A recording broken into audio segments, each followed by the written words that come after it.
Có bao giờ bạn tự hỏi, sau khi chết, mình sẽ đi đâu?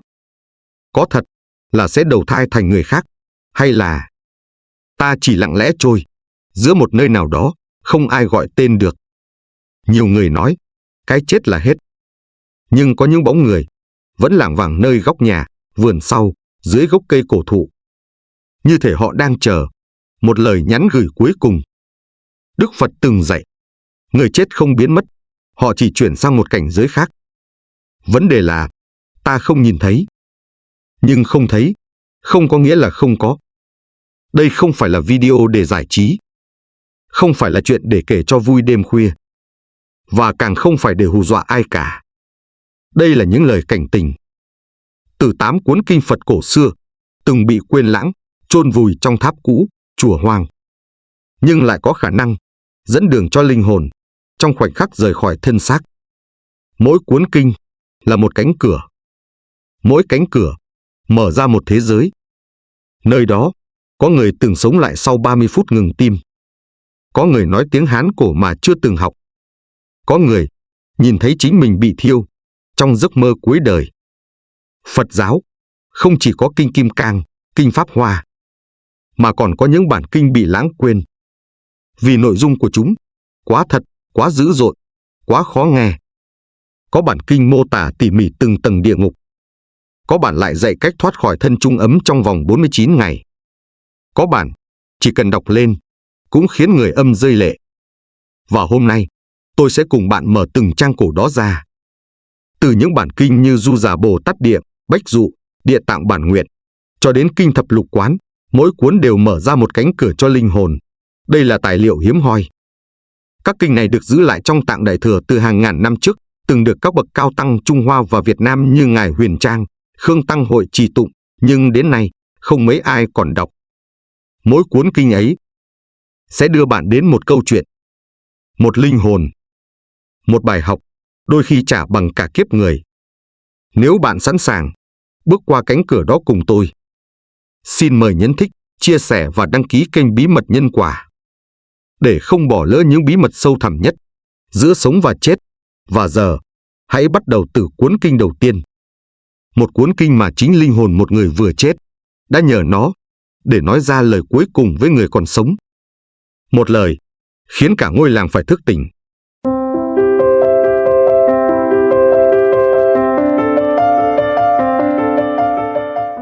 Một, hồn ma trong kinh Ngạ Quỷ Sự. Miền Trung, mùa gió chướng. Cái lạnh từ ngoài đồng thổi về, quẩn quanh mái ngói rêu phong, len lỏi qua những bờ rào tre cũ kỹ, rồi im ắng đọng lại bên vách bếp. Nơi đó có một ngôi làng nằm lọt thỏm giữa ba phía ruộng nước và một dòng sông lặng lẽ trôi. Làng Cẩm Vị, cái tên xưa cũ, ít ai còn nhắc đến ngoài dân trong vùng. Ở đó, người ta sống hiền, nhưng cũng tin sâu vào nhân quả. Tin tới mức chỉ cần nghe con gà gáy trễ là đã lẳng lặng chắp tay niệm Phật. Người làng hay nói, ở Cẩm Vị, trời giận thì đổ lụt, người giận thì đổ vong. Và quả nhiên, cái chết của ông Trí, trưởng họ lớn nhất làng, như một làn sóng lạnh lẽo, lặng lẽ tràn vào tim mỗi người dân, nhưng không ai dám thốt nên lời. Ông Trí là người hiền, họ nói vậy. Hơn 60 năm làm người, chưa từng lớn tiếng với ai. Ngày còn khỏe thì làm hương chức, về già thì chuyên chép kinh, gõ mõ. Trẻ trong làng sợ ông một, mà kính ông 10. Thế mà, một sáng sớm nọ, người ta thấy ông ngã bên cạnh bàn thờ tổ tiên. Nén nhang còn cháy giang dở, ấm trà còn bốc khói, nhưng người đã lạnh. Không ai ngờ, cũng chẳng ai nghĩ ông sẽ đi như vậy. Không bệnh, không tai nạn. Chỉ như một ngọn đèn phụt tắt khi chưa đến giờ khuya. Gia đình lo hậu sự, đám tang diễn ra trong nghi thức tươm tất. 3 ngày 3 đêm tụng kinh cầu siêu, lễ vật đầy mâm, áo giấy, tiền vàng, nhà xe, lính hầu, đều được đốt đủ. Người con trai lớn, anh Hoạt, đứng ngẩn ngơ trước khói lửa vàng mã, mắt đỏ hoe mà tay vẫn run run châm lửa. Anh vốn ít nói, nhưng lần đó, khi đốt xong chiếc nhà lầu bằng giấy, cao gần nửa người, anh lẩm bẩm: cha đi rồi, cái gì cũng phải lo cho đủ, kẻo không có ai hầu hạ nơi đó. Người làng đến viếng, lặng lẽ đứng xa, không khí tang lễ không có gì đặc biệt, cho đến đêm thứ 3. Đêm ấy, gió nổi lên, lạnh hơn thường lệ. Chó chu, rồi im bặt, Và rồi, tiếng cửa buồng khẽ kêu két như có ai vừa khép hờ. Anh Hoạt nằm trên giường, vừa mơ màng thì thấy cha đứng nơi cửa. Áo lam bạc màu, tóc bết mồ hôi, ánh mắt đầy đau khổ. Nhưng điều khiến anh lạnh sống lưng là cái miệng mím chặt như muốn nói điều gì đó, rồi vội quay đi. Anh bật dậy, mồ hôi đầm đìa. Vợ anh nghe tiếng chồng vùng dậy, cũng tỉnh giấc, hốt hoảng hỏi: anh mơ gì mà mặt tái xanh vậy? Anh không trả lời, chỉ thở gấp, mắt vẫn nhìn chằm chằm vào cánh cửa đang khép hờ. Sáng hôm sau, anh kể lại giấc mơ cho bà cụ, mẹ anh, nghe. Bà cụ không nói gì, chỉ im lặng rút tràng hạt từ túi áo, lần từng hạt mà tụng. Tối đó, anh lại thấy. Lần này, cha không đứng ngoài cửa, mà ngồi ngay đầu giường. Mặt buồn như sắp khóc. Và lần này, ông nói được: Hoạt à, cha không nhận được gì cả. Những thứ con đốt, chẳng tới nơi đâu. Con đốt sai, mà cha cũng còn nợ. Anh ú ớ hỏi lại: nợ gì cha? Con thiếu gì cha thì nói, con trả. Nhưng ông không đáp, chỉ nói một câu lặp đi lặp lại: sai rồi, không phải vậy. Sáng hôm sau nữa, cả nhà im lặng. Anh quyết định tìm lên chùa trên đồi, nơi có một vị sư già rất được kính trọng, thầy Viên Khánh. Khi nghe kể, thầy chỉ lặng lẽ nhắm mắt, rồi mở chậm rãi. Có những linh hồn sau khi rời xác, không về được nơi cần về, vì còn vướng nghiệp ngạ quỷ. Họ không có thân, không có nơi trú, nên sống trong cảnh đói lạnh, cô độc. Và điều tệ nhất là, người thân cứ nghĩ, đốt vàng mã là đủ. Anh Hoạt hỏi: thế, phải làm sao cho cha? Sư thầy chỉ lặng lẽ đưa cho một bản kinh mỏng. Trên bìa có mấy chữ nâu sẫm: ngạ quỷ sự, kinh tạng cũ, dịch nghĩa từ tiếng Phạn cổ. Thầy nói, tụng kinh này trong 7 đêm, không đốt gì cả. Chỉ tụng, rồi sám hối. Nếu linh hồn còn vướng ở cõi trung ấm, họ sẽ nghe được. Và đó là đêm đầu tiên. Anh Hoạt gác lại mọi nghi thức thường lệ, chỉ ngồi trước bàn thờ cha, thắp một nén nhang trầm, mở kinh, và bắt đầu tụng. Giọng anh lúc đầu run, rồi lắng dần. Và đến giữa đêm, lạ thay, gió không còn rít qua mái nữa. Không gian như có ai đang lắng nghe. Rồi một chuyện kỳ lạ xảy ra vào đêm thứ 3. Lúc anh tụng tới đoạn: ngạ quỷ vì lòng tham lam, sân hận và tà kiến, mà sinh vào cảnh giới đói khát, không thể thỏa mãn. Bỗng, anh nghe tiếng động nhẹ, như tiếng ai khóc phía sau vách. Không lớn, nhưng rõ. Tiếng nức nở, rất gần. Anh im lặng. Và lần đầu tiên trong đời, anh thấy lòng mình bình tĩnh đến lạ. Anh chỉ lặng lẽ tụng tiếp. Không hỏi, không gọi, không sợ. Đêm đó, anh mơ thấy cha lần nữa. Nhưng không còn khóc. Ông chỉ gật đầu, rồi quay đi, lưng thẳng, áo mới, tay chắp trước ngực. Anh tỉnh dậy, nước mắt đã ướt gối. Nhưng giấc mơ đó chưa phải là kết thúc. Vì sau khi cha rời đi, thì một người khác bắt đầu xuất hiện. Không phải ông Chí, mà là một người không quen biết. Mỗi đêm, một bước gần hơn. Người con trai tưởng đã giúp cha siêu thoát, nhưng rồi bắt đầu mơ thấy một bóng người khác. Lạ mặt, gầy gò, mặt đầy tro bụi. Cứ đứng ngoài cửa sổ, nhìn vào, và khẽ nói: còn tôi thì sao? Ai tụng cho tôi? Từ sau đêm thứ 3, anh Hoạt không còn thấy cha mình trong giấc mơ nữa. Người đàn ông áo lam, lưng còng, mắt buồn ấy đã thật sự yên nghỉ chăng? Nhưng anh lại không cảm thấy thanh thản. Ngược lại, trong lòng cứ dấy lên một nỗi bất an lặng lẽ. Như thể có ai đó đang đứng ngay sau lưng, nhưng không chạm vào, không lên tiếng, chỉ nhìn rất lâu. Đêm thứ 4, trăng không sáng. Gió vẫn lạnh. Và lần đầu tiên kể từ ngày cha mất, anh Hoạt nghe tiếng gõ cửa.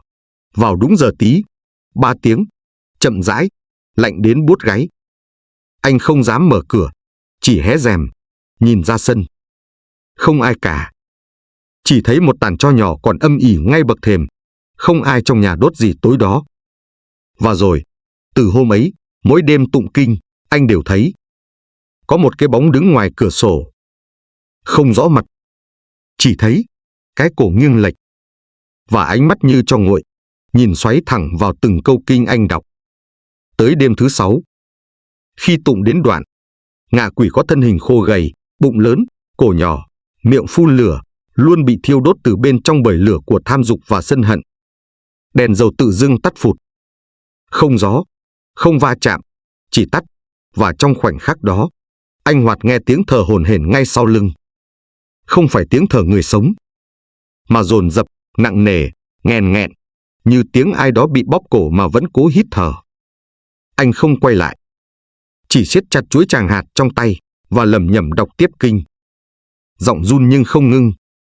Bởi lúc ấy, trong thâm tâm anh biết, nếu mình ngưng tụng, thứ sau lưng sẽ không còn đứng yên nữa. Sáng hôm sau, anh đến gặp sư thầy Viên Khánh. Kể lại tất cả, không giấu gì. Thầy nghe xong, không tỏ vẻ ngạc nhiên, mà chỉ nhìn anh rất lâu rồi hỏi. Con có chắc, trong dòng họ con, chưa từng có ai chết oan, bị giấu tên, không mồ không mả? Anh Hoạt bối rối. Chưa từng nghe ai nhắc chuyện đó. Gia đình anh là trưởng họ, gia phả chép rõ từng đời.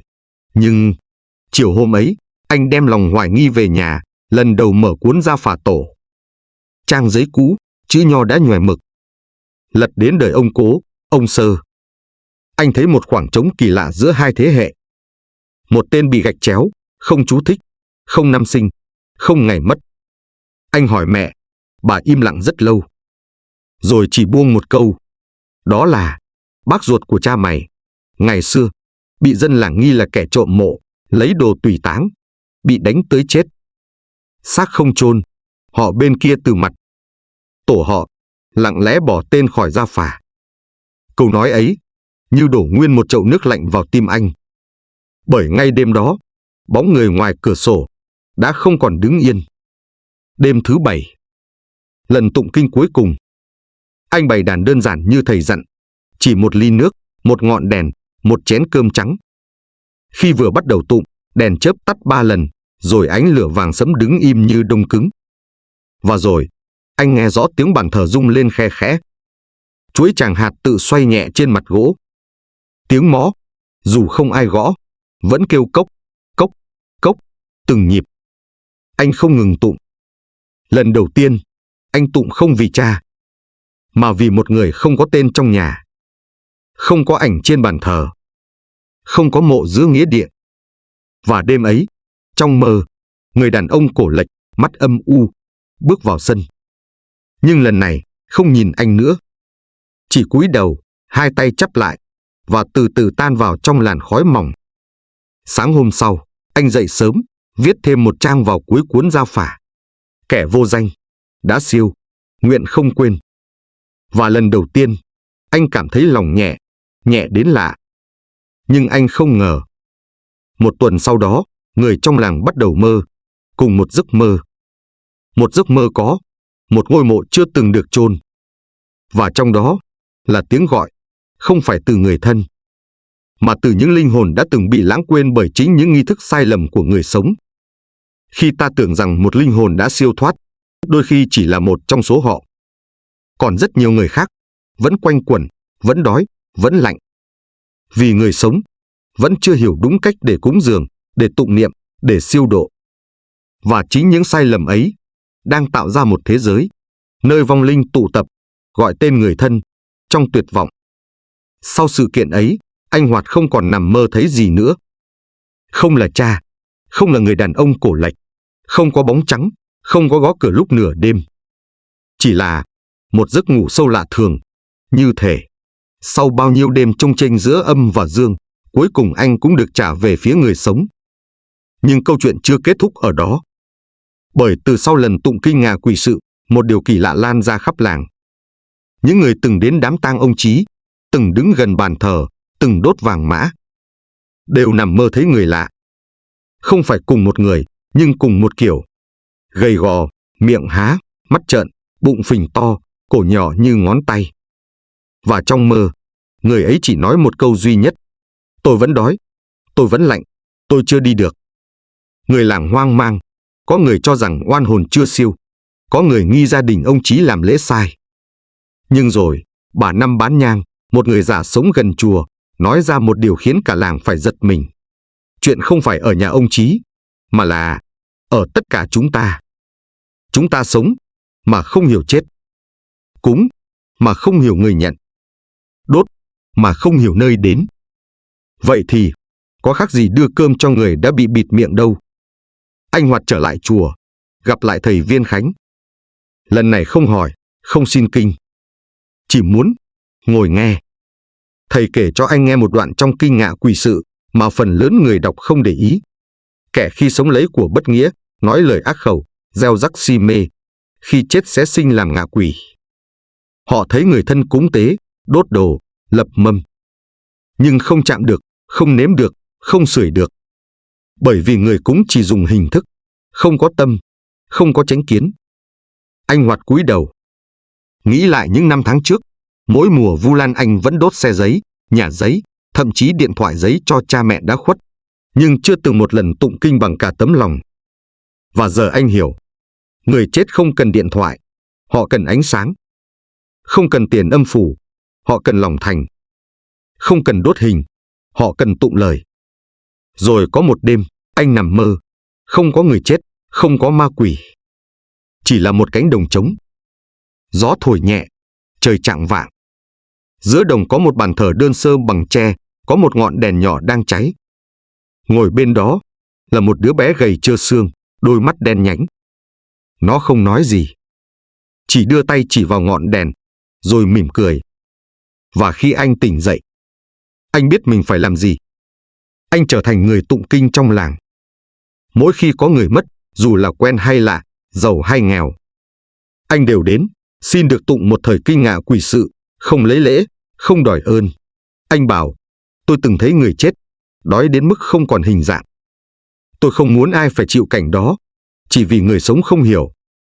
Một năm sau, người ta lập một bàn thờ nhỏ cạnh mộ ông Chí, đặt một tấm bảng gỗ khắc chữ: đừng đốt gì cho tôi, nếu tim bạn đang nguội. Nhưng nếu bạn còn thương, hãy tụng một thời kinh bằng lòng thành. Tôi không cần vàng mã, tôi cần ánh sáng. Đốt một núi vàng mã, không bằng tụng một dòng kinh đúng pháp. Người chết không mang theo được hình nhân, nhà lầu, xe hơi. Họ chỉ mang theo nghiệp và lòng từ của người còn sống. Khi ta cúng mà không hiểu, tụng mà không tin, sám hối mà chỉ làm theo hình thức, chúng ta đang tạo ra những bữa cơm giả cho linh hồn thật. Chúng ta đang trói chân họ bằng sự mê tín của chính mình. Kinh Ngạ Quỷ Sự không hù dọa. Nó chỉ cho ta thấy rằng sai cách là sai mãi. Hiểu đúng là cứu được cả hai thế giới. Tưởng rằng chỉ cần đốt vài tờ giấy, người chết sẽ nhận được. Nhưng linh hồn ấy vẫn đói, vẫn réo gọi. Vậy, điều gì thực sự giúp một vong linh được no đủ nơi cõi âm? Câu trả lời ẩn trong một cuốn kinh còn rùng rợn hơn. Nơi địa ngục mở ra từng tầng, từng lớp, chờ linh hồn chưa biết hối cải.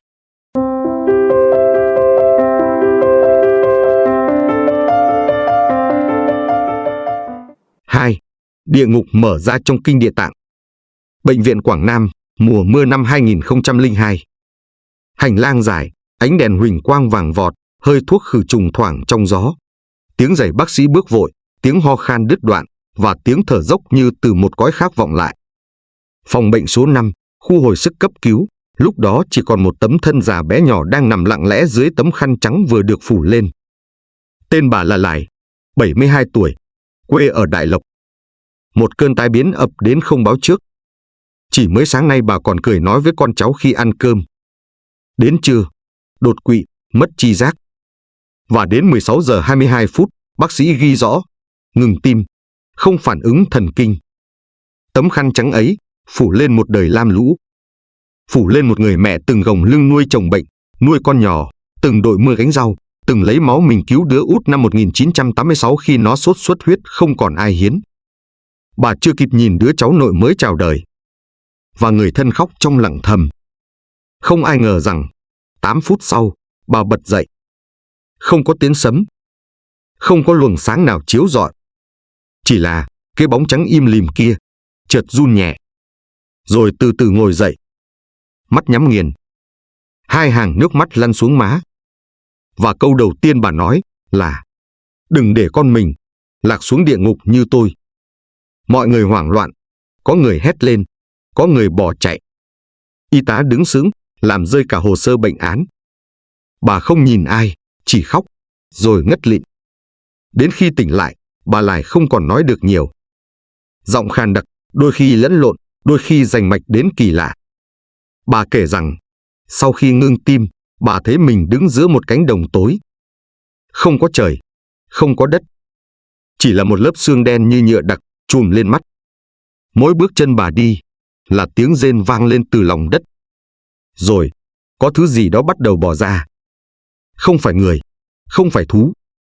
Là những hình thù người cháy nám, không có mắt, tóc dựng đứng như bị điện giật, móng tay dài ngoằng, kéo lên người bà đi. Bà không bước được nữa.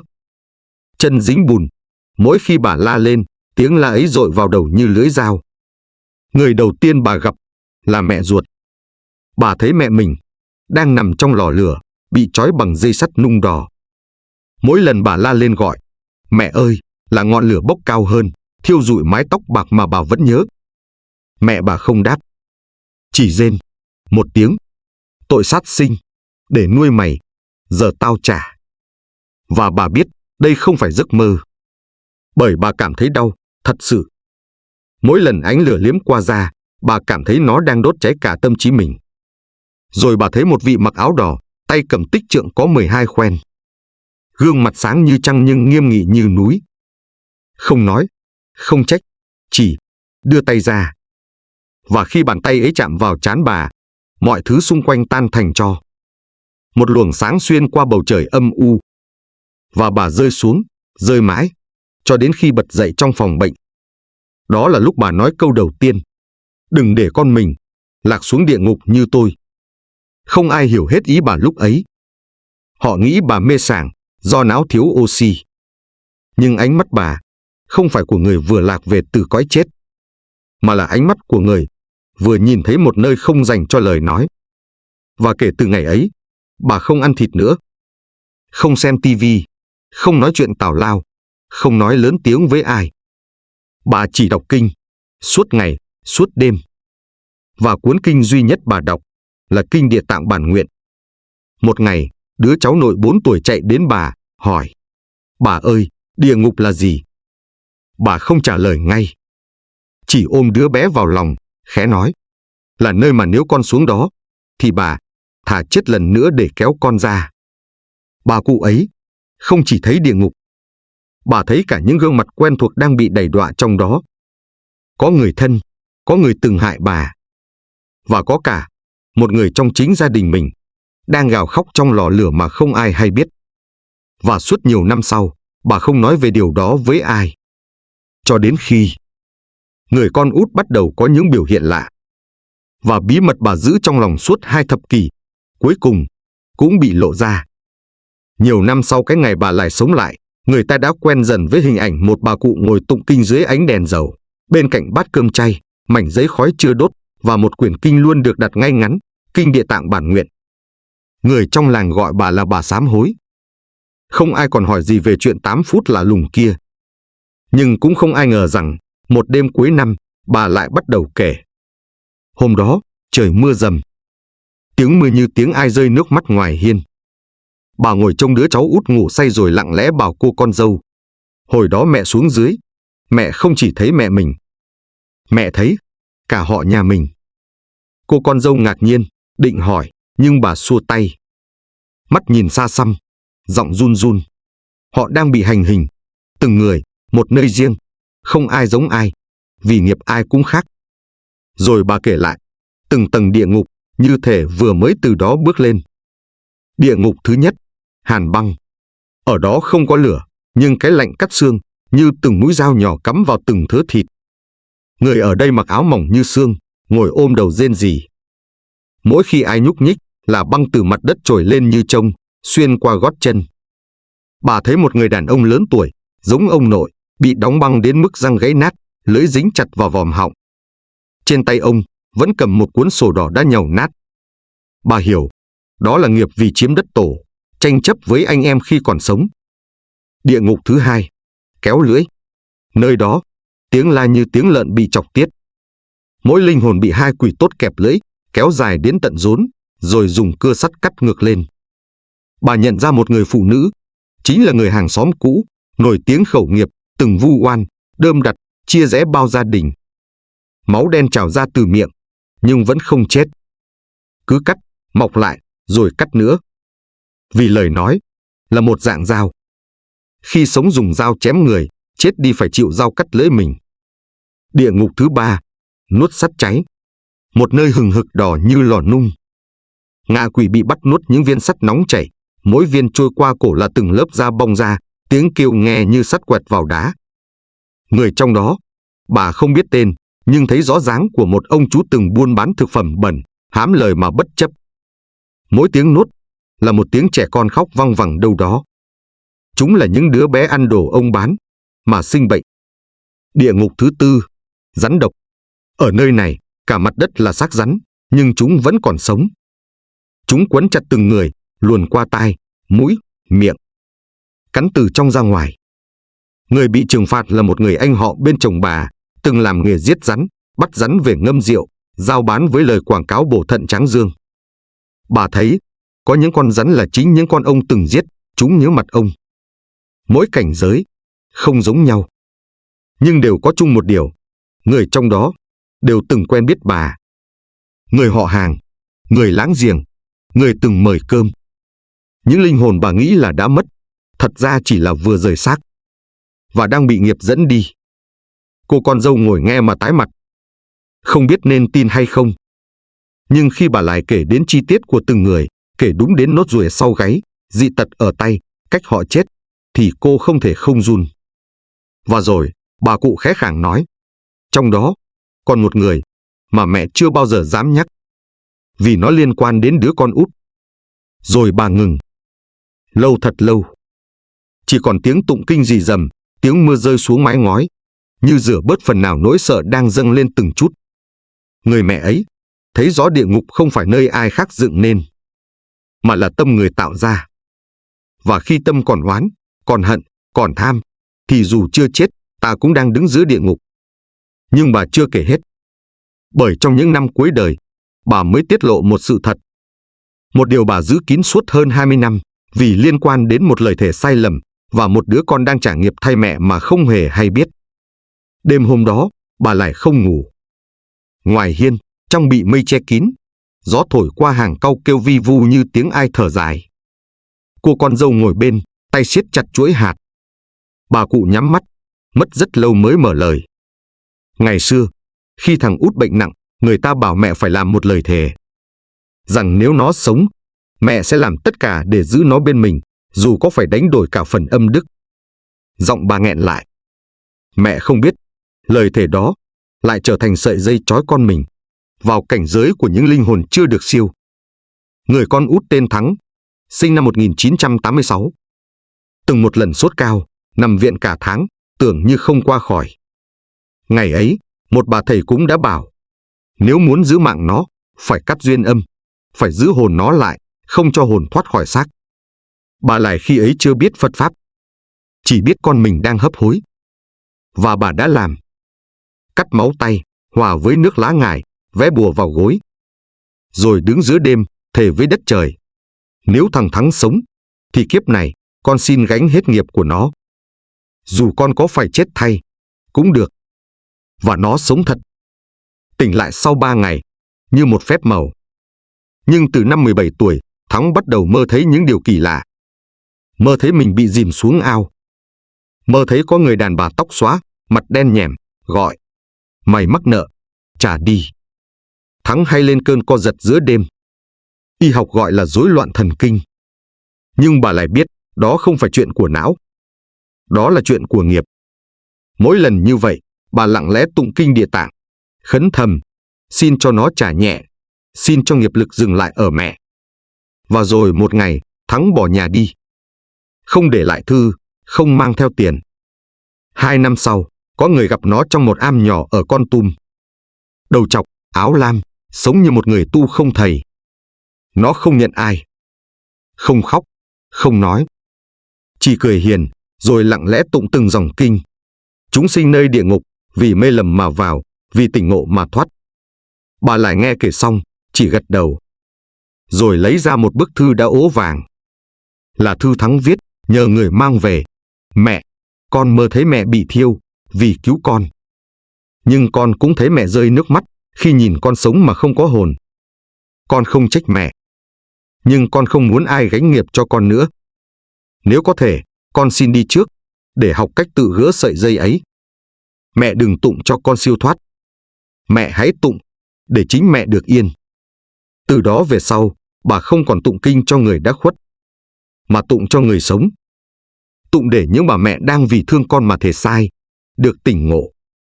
Tụng để những đứa con đang gánh nghiệp thay cha mẹ, có thể dừng lại. Mỗi hành động bất thiện là một bước xuống địa ngục. Nhưng địa ngục không do ai tạo. Nó do chính tâm ta khắc nên.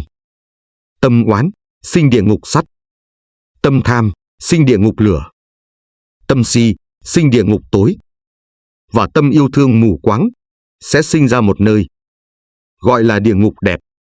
Nơi đó ta tin rằng mình đang cứu người khác, nhưng thật ra ta đang giam giữ linh hồn họ bằng chính nghiệp của mình. Sau khi tỉnh dậy từ cơn chết lâm sàng, bà cụ đã nhìn thấy những thứ mà người trần không nên thấy. Những tầng địa ngục lạnh lẽo, những linh hồn quen thuộc, và cả chính mình gào khóc trong lửa nghiệp. Nhưng điều khiến bà ám ảnh hơn cả là một khuôn mặt. Một đứa trẻ nhìn thẳng vào bà, ánh mắt vừa giận, vừa buồn, vừa như đang hỏi: tại sao kiếp trước bà không cứu con? Bà chưa bao giờ gặp nó trong đời này. Nhưng trái tim bà rung lên một ký ức không thuộc về hiện tại. Và từ khoảnh khắc ấy, bà bắt đầu tin rằng con người không chỉ sống một đời. Và không phải ngẫu nhiên mà một đứa trẻ bỗng dưng gọi tên một ngôi chùa cách mình hàng trăm cây số. Một ngôi chùa mà nó chưa từng đặt chân đến trong kiếp này.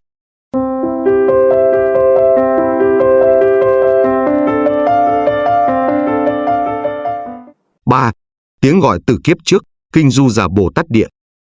Câu chuyện này xảy ra ở vùng ven Huế, nơi những rặng tre còn rì rào theo gió Lào, nơi mà tiếng chuông chùa mỗi chiều vọng qua hàng cau vẫn làm người ta khẽ cúi đầu niệm Phật.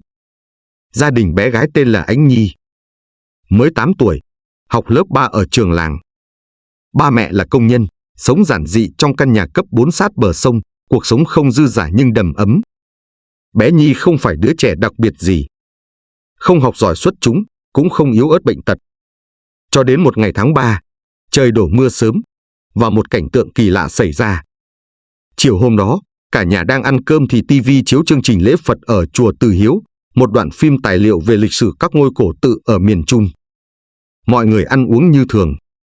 Riêng bé Nhi, đang cầm đũa, bỗng rơi rớt xuống đất, người run lên bần bật. Mắt mở lớn, như nhìn thấy thứ gì đó từ cõi khác. Cả nhà chưa kịp hỏi, thì bé òa khóc nức nở. Rồi nức nở nói thành lời: Đó là chùa của con từng tu ở đó, nhưng con bị bắt đi khi đang quét lá. Con chưa kịp lạy thầy lần cuối. Không ai hiểu chuyện gì. Mẹ bé sợ con bị động kinh, bế đi bệnh viện. Nhưng bác sĩ bảo hoàn toàn bình thường, không sốt, không co giật, không dấu hiệu rối loạn. Bé Nhi sau đó không nói gì thêm, chỉ ôm bức hình chụp màn hình chùa Từ Hiếu, và mỗi tối lặng lẽ ngồi xếp chân, chắp tay tụng Nam Mô Bổn Sư Thích Ca Mâu Ni Phật mà không ai dạy. 2 tuần sau, người cha, anh Hòa, quyết định đưa bé tới chùa Từ Hiếu, dù lòng còn nghi ngờ. Xe vừa đến cổng chùa, chưa kịp dừng hẳn, bé đã bật mở cửa, lao xuống đất, rồi quỳ sụp trước pho tượng Phật A Di Đà ngay lối vào. Không ai dạy, không ai gọi. Nhưng bé vừa quỳ, vừa khóc, miệng lẩm bẩm: con xin lỗi, con bỏ đi mà không xin phép. Thầy ơi, thầy có giận con không? Các vị sư trẻ trong chùa ra xem, tưởng bé lạc đường. Nhưng khi bé đứng dậy, nhìn vào phía trong sân, rồi chỉ tay nói: gốc cây đó, hồi trước là nơi con hay chẻ củi.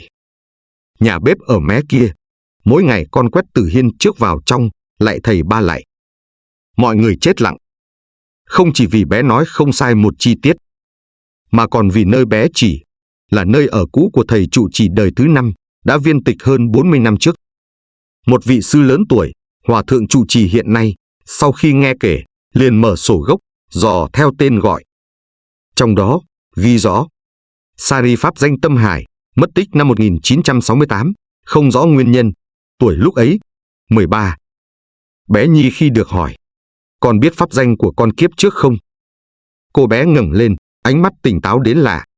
Tâm Hải, Con vẫn còn nhớ, thầy gọi con bằng cái tên đó mỗi sáng. Cả gia đình lặng đi. Bé không hoảng sợ, không diễn trò. Câu nói nào cũng rành rẽ, đúng mực. Như một người đã sống thêm một lần và đang nhắc lại điều mình chưa kịp làm trọn. Vị hòa thượng hỏi, con có biết vì sao con trở lại không? Bé Nhi không trả lời ngay, chỉ lặng lẽ nhìn lên bàn Phật rồi nói, con trở lại để nhắc người ta giữ giới.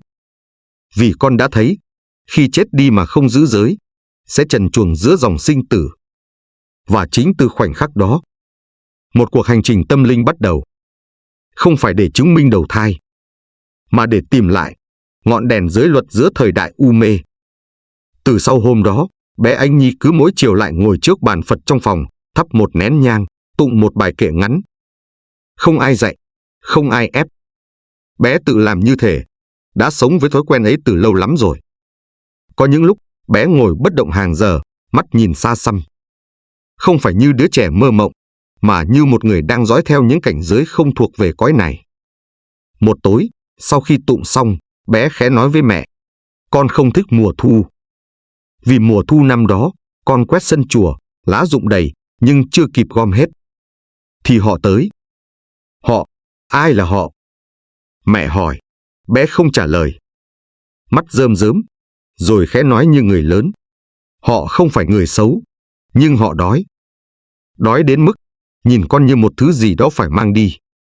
Ngày hôm sau, hòa thượng trụ trì mời bé và gia đình lên chùa để trò chuyện riêng. Bé Nhi, khi ngồi đối diện trước bản kinh, ánh mắt không còn là ánh mắt của một đứa trẻ 8 tuổi. Nó bình thản, sâu thẳm. Giống như một ngọn đèn đã từng soi qua những cơn gió tắt. Bé kể, con tên là Tâm Hải. Khi đó con mới 13 tuổi, đang tu sari năm thứ 2. Sáng nào cũng dậy lúc 4 giờ để quét sân, gánh nước, nấu cháo. Có hôm lạnh run, nước mưa thấm ướt cả tay áo, nhưng con vẫn ráng.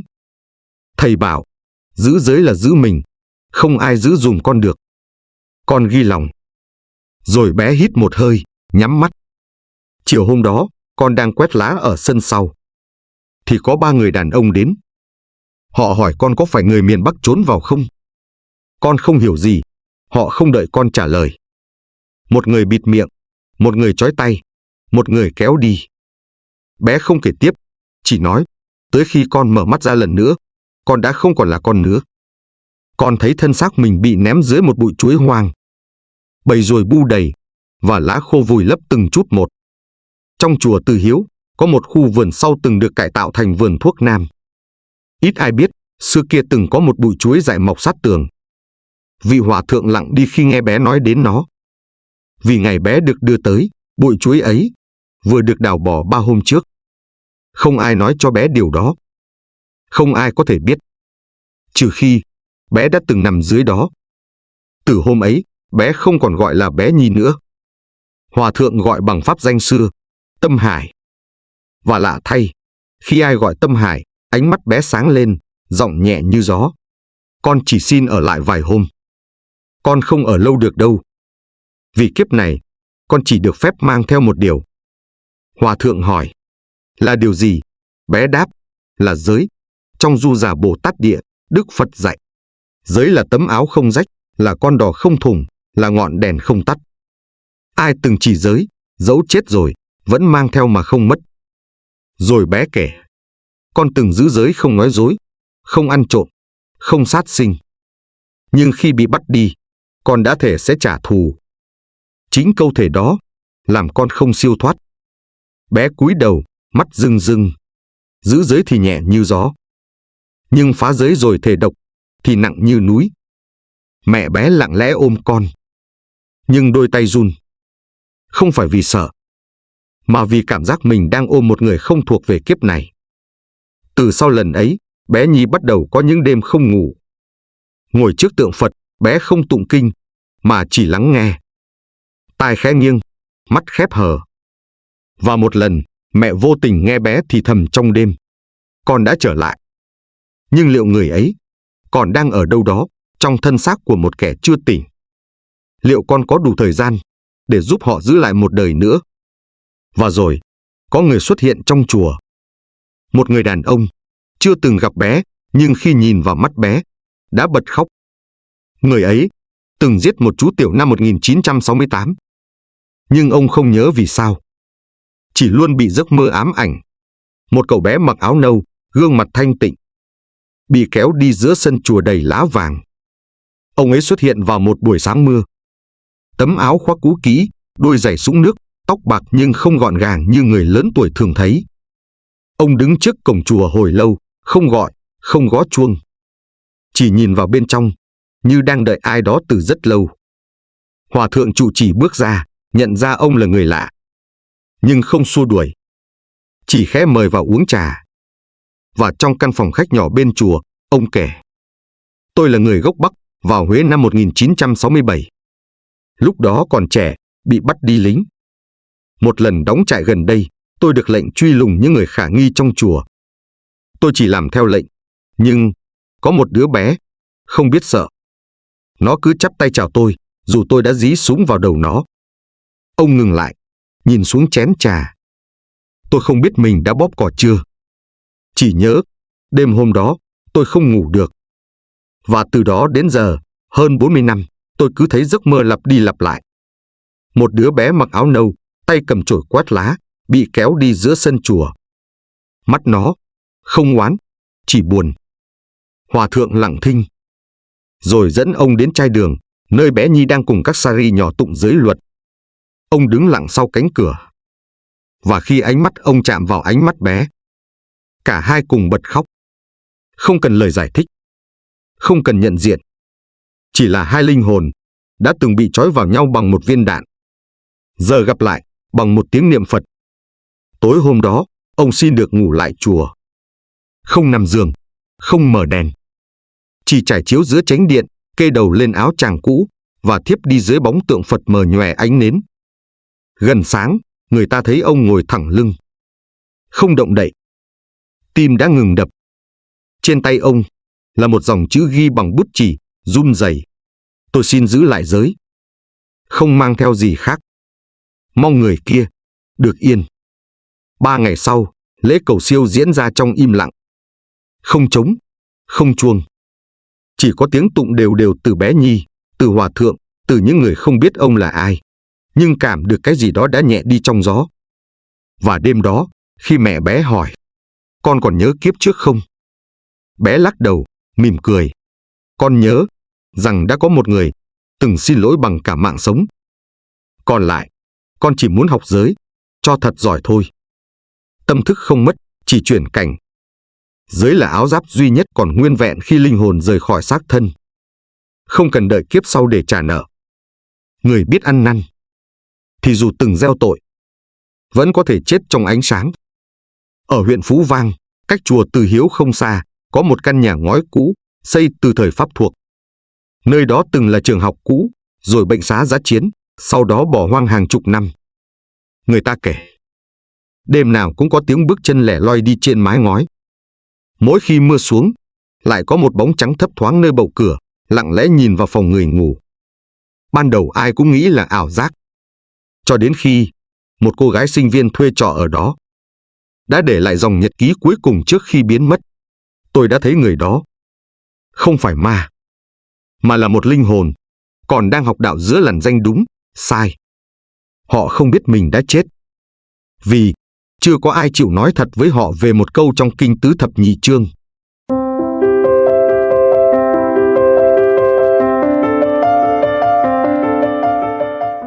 Bốn, bóng trắng trong nhà ngói, Kinh Tứ Thập Nhị Chương. Miền quê Tiền Giang, đầu năm 2007. Căn nhà ngói cũ nằm giữa rặng dừa nước, cách con lộ như chừng 300 mét đường đất, là nơi ở của ông Tú, một thầy giáo làng sống hiền lành, có tiếng thanh liêm, đạo đức. 2 năm trước, ông cưới được cô Nhàn, người con gái nhỏ nhất trong gia đình làm nghề tráng bánh gần chợ quê. Cô đẹp theo kiểu thuần hậu, giọng nói nhẹ như gió đồng, đi đâu cũng chào hỏi, kính trên nhường dưới. Cả làng ai cũng mừng cho ông Tú, người đàn ông hơn 40 tuổi mới chịu lập gia đình sau nhiều năm sống độc thân dạy học. Niềm vui ngắn chẳng tày gang. Năm 2006, cô mang thai lần đầu. Nhưng đến tháng thứ 7, bỗng một cơn đau bụng dữ dội khiến cô chuyển dạ sớm. Đứa bé mất. Cô cũng ra đi sau một đêm trong bệnh viện thị xã vì băng huyết không kịp cầm. Ông Tú ngồi một mình trên ghế đá bệnh viện, tay còn cầm mảnh giấy ghi tên đứa bé định đặt, Minh Tâm, mà nước mắt rơi không thành tiếng. Từ sau lễ tang, ông Tú sống lặng lẽ trong căn nhà ngói. Không bàn thờ vàng mã, không giấy tiền xe ngựa. Chỉ có một bàn thờ đơn sơ, đèn dầu thắp sáng, và mỗi đêm, một thời kinh tứ thập nhị chương. Bạn bè hỏi, sao không đốt gì cho vợ? Ông chỉ nói, người chết, đâu cần nhà giấy. Họ cần ánh sáng. Phật dạy, người trí không chất chứa của cải, cũng không buộc ràng linh hồn bằng vật chất. Tôi không tụng cho vợ tôi thành Phật. Tôi tụng để cô ấy không lạc vào chỗ tối. 3 tháng sau ngày vợ mất. Một tối, trời mưa nhẹ. Ông Tú kê lại sách trên kệ, dọn lại chiếc khăn voan còn treo trên tủ, món quà cưới cô Nhàn thêu bằng tay, chưa kịp dùng lần nào. Đang cầm khăn, ông chợt nghe tiếng thút thít rất khẽ. Không rõ từ đâu. Ban đầu tưởng tiếng gió, ông mở cửa sau nhà. Sân lát gạch tàu, ướt nước mưa đọng. Lá xoài rơi tơi tả. Và giữa sân là một bóng trắng đang ngồi quay lưng, tóc dài ướt sũng, đầu cúi gục. Không thấy chân, không thấy cử động. Chỉ lặng lẽ, như thể đã ngồi ở đó từ lâu lắm rồi. Ông Tú đứng chết lặng. Tay vẫn cầm mảnh khăn. Không khí lạnh đến giận xương, nhưng ông không bỏ chạy. Chỉ khẽ gọi, Nhàn, không ai đáp. Chỉ có tiếng nước nhỏ giọt từ mái hiên. Đều đặn, từng giọt, từng giọt. Đêm đó, ông Tú không ngủ. Ông không kể với ai. Chỉ đốt thêm cây nhang, rồi ngồi tụng kinh sớm hơn thường lệ. Lúc tụng đến đoạn, thân người là giả tạm, dục vọng là ngọn lửa, trí tuệ là gió thổi tắt lửa dục. Một luồng gió lạnh từ phía sau ùa vào phòng. Lá rơi theo gió, rải đầy trước bàn thờ. Chỉ tụng tiếp. Mỗi câu, như một nhịp chân dần đuổi theo thứ gì đó vô hình, mờ ảo. Và khi ông vừa khép cuốn kinh, bóng ngoài sân đã không còn. Sáng hôm sau, trước cửa nhà, có một dấu chân nhỏ, in mờ trên nền gạch. Bên cạnh là một đóa hoa dại, ai đó đã đặt lên viên đá kê bên hiên. Không ai biết hoa từ đâu đến. Cả vườn không có loại đó. Cô Nhàn lúc sống, từng rất thích hoa này. Tên nó là phượng tím không gai. Tối kế tiếp, ông Tú vẫn tụng kinh như thường lệ. Nhưng lần này, khi tụng đến đoạn, người trí biết thân là khổ, không quyến luyến sắc đẹp, không bị trói bởi tình riêng. Một lần nữa, tiếng khóc vọng lại. Lần này gần hơn, không phải ngoài sân, mà ngay sau cánh cửa phòng bếp. Ông vẫn không chạy, chỉ khẽ chắp tay. Nếu em nghe được, thì đừng nói gì cả. Chỉ cần ngồi đó, để tôi tụng, cho ánh sáng đến gần em thêm một chút nữa. Và ông bắt đầu tụng lần thứ 2 trong đêm. Ngoài cửa sổ, có một bóng trắng khẽ nghiêng đầu, như đang lắng nghe. Gió đêm miền Tây tháng 4 lạ lắm. Không lạnh, không nóng. Chỉ nhẹ và dai như sợi tơ rút ra từ lòng đất, bám giết lấy da thịt người ta bằng một cảm giác lành lạnh mơ hồ, như có ai đó vừa lướt qua sau lưng mà không để lại bóng. Cũng đêm ấy, sau thời tụng kinh, ông Tú ngồi lại lâu hơn bình thường. Ngọn đèn dầu trước bàn Phật chập chờn vì gió, bóng ông đổ dài lên vách, run nhẹ như một sợi nhang chưa cháy hết. Phía sau nhà, tiếng dép lẹp xẹp trên nền gạch ướt bỗng vang lên. Từng bước rất khẽ, không nhanh không chậm, như thể một người vừa học đi, hoặc không quen với đôi chân của chính mình. Ông không quay lại. Tay ông lần tràng hạt. Miệng đọc rõ từng chữ. Người chấp vào sắc, thì sắc trói buộc.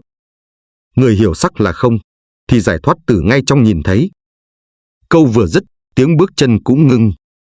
Nhưng trong thoáng chốc ấy, một làn hương rất nhẹ, không phải nhang, không phải hoa, mà là mùi tóc ướt ngày mưa cô Nhàn hay gội bằng bồ kết, chợt thoảng qua. Ông nhắm mắt, mỉm cười. Em về rồi, phải không? Không có tiếng trả lời. Chỉ có một giọt nước nhỏ xuống sàn, nơi ông đang ngồi. Không mưa, không trần rột. Chỉ một giọt, mặn chát. Từ đêm ấy, mỗi khi tụng kinh, ông lại cảm giác có một người đang ngồi đối diện. Không nói, không động. Chỉ là sự hiện diện âm thầm, như khói mỏng mà mắt thường không thấy, nhưng tim người sống lại cảm được. Đêm thứ ba, bóng trắng không còn ngồi ngoài sân, mà đứng ngay trước thềm cửa, tay ôm một vật gì đó giống chiếc khăn cũ. Áo dài trắng, chạm đất, tóc dài rũ xuống một bên vai. Gió không làm tóc bay, và ánh trăng không dọi được tới gương mặt. Ông Tú đặt quyển kinh xuống, chắp tay, đọc nhỏ. Thân là huyễn, tâm là thật. Người còn giữ tâm, thì còn đường để đi. Bóng trắng khẽ nghiêng đầu, rồi xoay người, tan dần như khói mỏng vào vạt tối cuối sân. Đêm thứ tư, ông không tụng trong phòng, mà ra giữa sân, trải chiếu, nơi cô từng hiện ra lần đầu. Không đèn, không nhang, chỉ ông, kinh và một chén nước đặt giữa trời. Lần đầu tiên, ông đọc bằng tất cả những gì không phải là chữ. Mỗi câu kinh, không đọc để người chết nghe, mà để ánh sáng đi xuyên qua bóng tối. Khi ông tụng đến đoạn, người quan sát giới, như người đi qua cầu gãy. Phải bước chậm, giữ tâm vững, kẻo rơi xuống vực si mê. Một giọng rất khẽ vang lên ngay sau lưng. Em không còn đói, không còn lạnh. Ông quay đầu thật chậm. Không có ai. Chỉ có chiếc khăn cưới cô nhàn thêu, đang nằm gọn gàng bên bát nước, khô ráo, thơm mùi oải hương. Thứ hương cô rất thích, nhưng đã mất từ ngày cô đi. Đêm thứ bảy, trời không gió, không mưa. Sau khi tụng kinh xong, ông ngồi im, không chắp tay, không khấn. Chỉ thở đều, như chờ một lời chia tay. Và rồi, có tiếng chân nhẹ nhàng trên gạch. Không nặng, không u uất, mà thanh thoát, như người bước đi khi đã gác lại những khổ đau. Ông nhắm mắt. Một bàn tay mát lạnh đặt lên vai. Một giọng nữ thì thầm, như giọt nước tan giữa trời khuya. Anh tụng, nên em nghe được ánh sáng. Sáng hôm sau, ông Tú dậy sớm. Không còn dấu chân, không còn khăn, không còn hoa. Chỉ có một đóa sen trắng nở trước hiên, chỗ không ai trồng, không ai tưới. Ông nhìn hoa, cúi đầu. Đi bình an, người của ánh sáng. Cuộc sống ông trở lại bình thường. Nhưng mỗi đêm, ông vẫn tụng. Không phải cho ai, không để đưa ai đi, mà để ánh sáng tiếp tục chảy, giữa cõi người vẫn đầy bóng tối. Từ sau đêm thứ bảy, ông Tú không còn thấy bóng trắng hiện về nữa. Căn nhà ngói trở lại với tiếng ếch nhái sau mưa, tiếng gió luồn qua mái ngói, và tiếng đọc kinh đều đặn mỗi tối. Nhưng người trong làng bắt đầu kháo nhau, rằng có điều gì đó không còn giống trước. Bà Sáu bán bánh tét đi ngang ban đêm, kể rằng mỗi lần đi qua, mùi nhang trầm thoảng ra ngoài như có ai đang lạy Phật, dù cửa nhà ông Tú đã đóng. Anh Phát, người từng giúp chôn ông nội mình, nói rằng ban đêm, đi ngang sân nhà ông, luôn cảm thấy có một bóng áo trắng đứng cuối hàng dừa, nhưng không lạnh, chỉ yên. Có lần, một đứa trẻ trong xóm đi lạc, bị lạc vào vườn sau nhà ông Tú lúc nửa đêm. Người ta tìm, gọi cả tiếng không thấy. Nhưng đến rạng sáng, đứa bé được thấy ngồi yên trong sân, tay ôm một đóa sen trắng, miệng không khóc, chỉ nói. Có cô mặc áo dài trắng dắt con ra. Cô nói, ở đây không còn ma nữa, chỉ còn người đã đi. Người lớn tưởng bé mơ. Riêng ông Tú, chỉ cúi đầu. Không ai dắt. Cô ấy chỉ chờ đúng người cuối cùng để rời đi. Một tuần sau, ông Tú lên chùa ở tỉnh, xin lễ quy y chính thức. Khi hòa thượng hỏi pháp danh muốn lấy là gì, ông đáp, xin lấy chữ chiếu, nghĩa là ánh sáng. Vì tôi không học Phật để thành Phật. Tôi chỉ muốn trở thành người thắp được một đốm sáng giữa chỗ tối mà tôi đã từng ngồi. Hòa thượng mỉm cười. Và từ đó, người ta không còn gọi ông là thầy giáo Tú, mà là ông Chiếu nhà ngói, người đàn ông tụng kinh suốt 7 đêm, mà đưa được một linh hồn rời khỏi cõi người, không qua đốt giấy, không mượn thầy Pháp. Chỉ có giới luật và ánh sáng trong lời kinh. Kinh Tứ Thập Nhị Chương dạy rằng, người chí không buộc người chết bằng khóc lóc, không níu bằng luyến tiếc. Vì nước mắt trói linh hồn, còn chánh niệm mới giải được sợi dây luân hồi. Thân người là bè mộng, nhưng nếu đi đúng hướng, bè mộng ấy vẫn có thể chở người sang sông. Ở một vùng quê gần biên giới phía Bắc, cách nơi ông Tú sống gần cả ngàn cây số, từng xảy ra một chuyện lạ suốt một mùa hè năm ấy.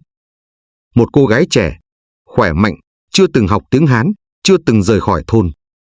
Bỗng một ngày, trở nên ngơ ngác, câm lặng, rồi đột ngột nói lưu loát một thứ tiếng mà cả nhà không ai hiểu. Người ta tưởng cô bị nhập. Mời thầy về cúng, càng cúng, tiếng nói càng rõ. Cô không gào, không cười, không khóc. Chỉ ngồi trước bàn thờ và đọc một bản văn cổ như bài kệ mỗi đêm. Gương mặt như người đang khẩn thiết xin ai đó một lời tha thứ. Không ai giải thích được. Cho đến khi một nhà sư từ chùa Báo Ân tới thăm vùng này, nghe đoạn âm thanh ấy, liền quỳ xuống bật khóc. Cô ấy đang tụng kinh báo ân cha mẹ, không phải để cầu siêu, mà để xin được trở lại làm con một lần nữa.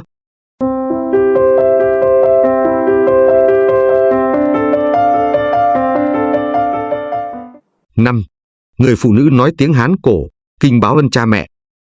Hà Nội, mùa Vu Lan, năm 2016. Chùa Trấn Quốc bên Hồ Tây ngập ánh đèn hoa đăng.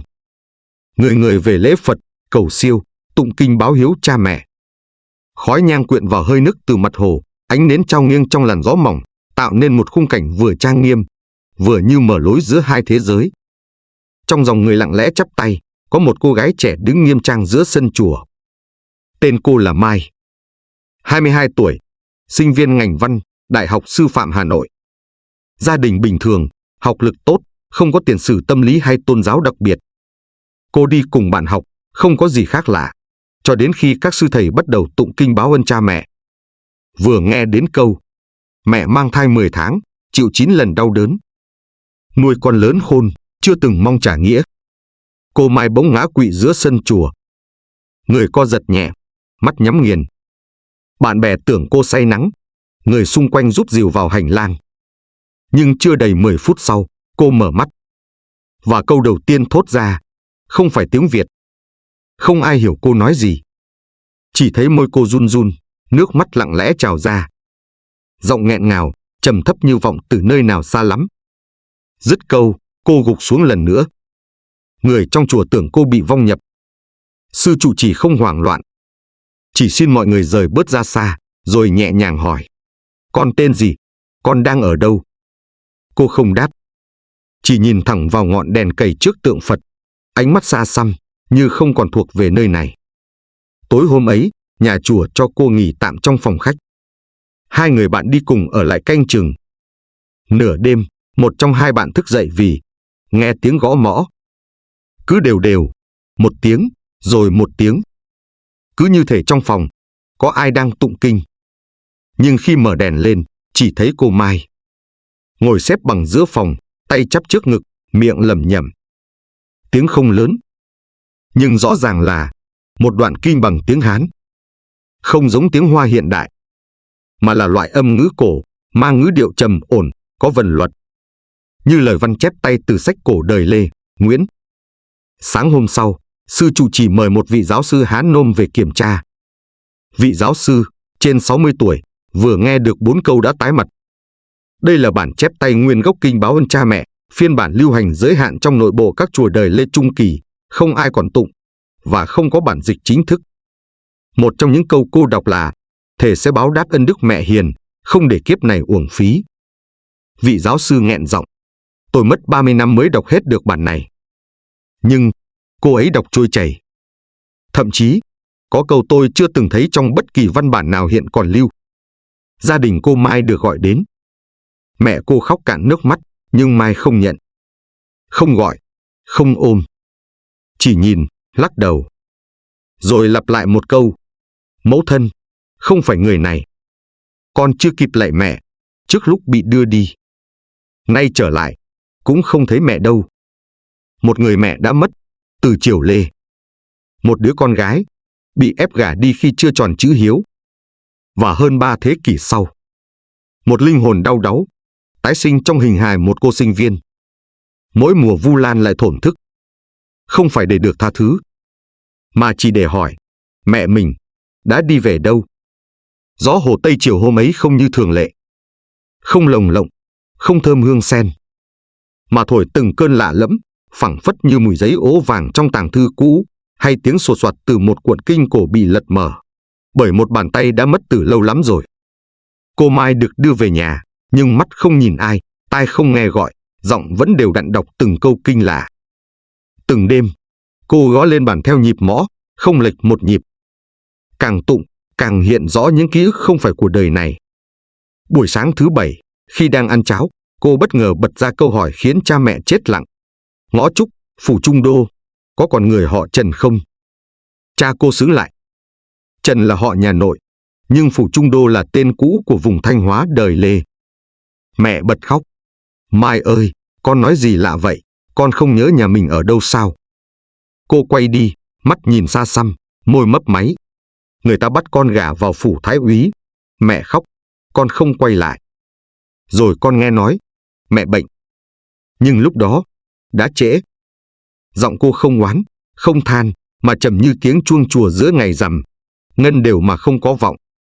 Đêm hôm ấy, cô được đưa trở lại chùa Trấn Quốc để cầu nguyện. Không ai tụng, chỉ một mình cô. Đọc lại từng dòng kinh báo ân cha mẹ bằng giọng cổ Hán xưa. Lúc đến đoạn, mẹ bệnh, không người chăm, mà con lại vui trên lầu son yến tiệc. Cô bật khóc. Tay đập mạnh xuống sàn đá, rồi úp mặt xuống nền, quỳ lạy như người đang cầu xin. Mẫu thân, con sai rồi. Con chưa từng muốn đi. Con chỉ yếu đuối. Con không dám cãi lệnh. Tiếng khóc cô vang vọng trong chánh điện. Lúc dừng, là lúc tràng hạt trên tay cô đứt tung, hạt rơi đầy sàn mà không một ai nhớ cô từng mang theo chuỗi hạt nào. Một sư cô trẻ bỗng hỏi, nếu thật là cô đầu thai, sao còn nhớ rõ kiếp cũ? Cô mãi quay sang, ánh mắt không phải của người 22 tuổi. Vì con chưa tròn chữ hiếu, Phật dạy, kẻ bất hiếu dù qua 100.000 kiếp, thì nhớ vẫn còn nguyên như nợ máu chưa trả. Sư trụ trì quyết định mở đàn sám hối trong 49 ngày. Mỗi tối tụng một thời kinh báo ân. Không cho ai tụng thay, chỉ để cô Mai tụng, như một cách chuộc lại những dòng lệ xưa chưa khô. Lạ thay, càng tụng, gương mặt cô càng đổi khác. Mắt bớt quầng, giọng dịu hơn. Và đến đêm thứ 21, cô tự tay đốt một đóa sen giấy, miệng lẩm bẩm. Con xin mẹ, tha cho con một lần. Cho con được làm con mẹ, thêm một kiếp nữa. Lúc đó, gió trong chánh điện nổi lên, không rõ từ đâu. Đèn cầy không tắt. Nhưng lửa bỗng chuyển từ màu vàng sang ánh xanh nhạt, cháy im lìm đến sáng. Sáng hôm sau, cô tự tay viết một bức thư chữ Hán, nét bút rành rọt như người học hành bài bản. Tạ mẫu thân một đời cưu mang. Tạ Phật ân một đời dẫn lối. Nếu còn được tái sinh, con nguyện chọn lại nghèo khó, bệnh tật. Nhưng chỉ cần được ở bên mẹ, đến lúc lại từ biệt. Bức thư không ai dạy, không ai dịch được hết. Chỉ vị giáo sư Hán Nôm, người từng chấm khảo sử cổ, khi đọc xong đã run tay, nói nhỏ. Đây không phải lời người trẻ tuổi. Đây là lời của một linh hồn, đã chịu 100 năm không được gọi 2 tiếng mẹ ơi lần cuối. Linh hồn ấy, không cần ai gọi về, tự biết đường quay lại, chỉ để cúi đầu. Và lại một lần. Cũng từ đó, người ta kể rằng, mỗi mùa Vu Lan, nếu bạn đến chùa đúng lúc gió nổi qua mái rêu cổ, bạn sẽ nghe thấy một giọng nữ trầm, đọc kinh bằng tiếng lạ, đều đặn như nhịp thở. Không ai thấy người. Chỉ thấy hoa sen khô rụng xuống nền đá, như vừa có ai đi ngang, để lại dấu chân của sự biết lỗi. Trong khi có người từng là con, trở lại để trả hiếu. Cũng có người từng là kẻ ác, trở lại để tận mắt chứng kiến chính mình bị thiêu trong cõi vô hình. Một người như thế, đã sống lại sau 36 giờ nằm trong nhà xác. Và kể lại, ngọn lửa không phải đốt bằng củi, mà bằng chính những nghiệp xưa cháy chưa tắt trong lòng.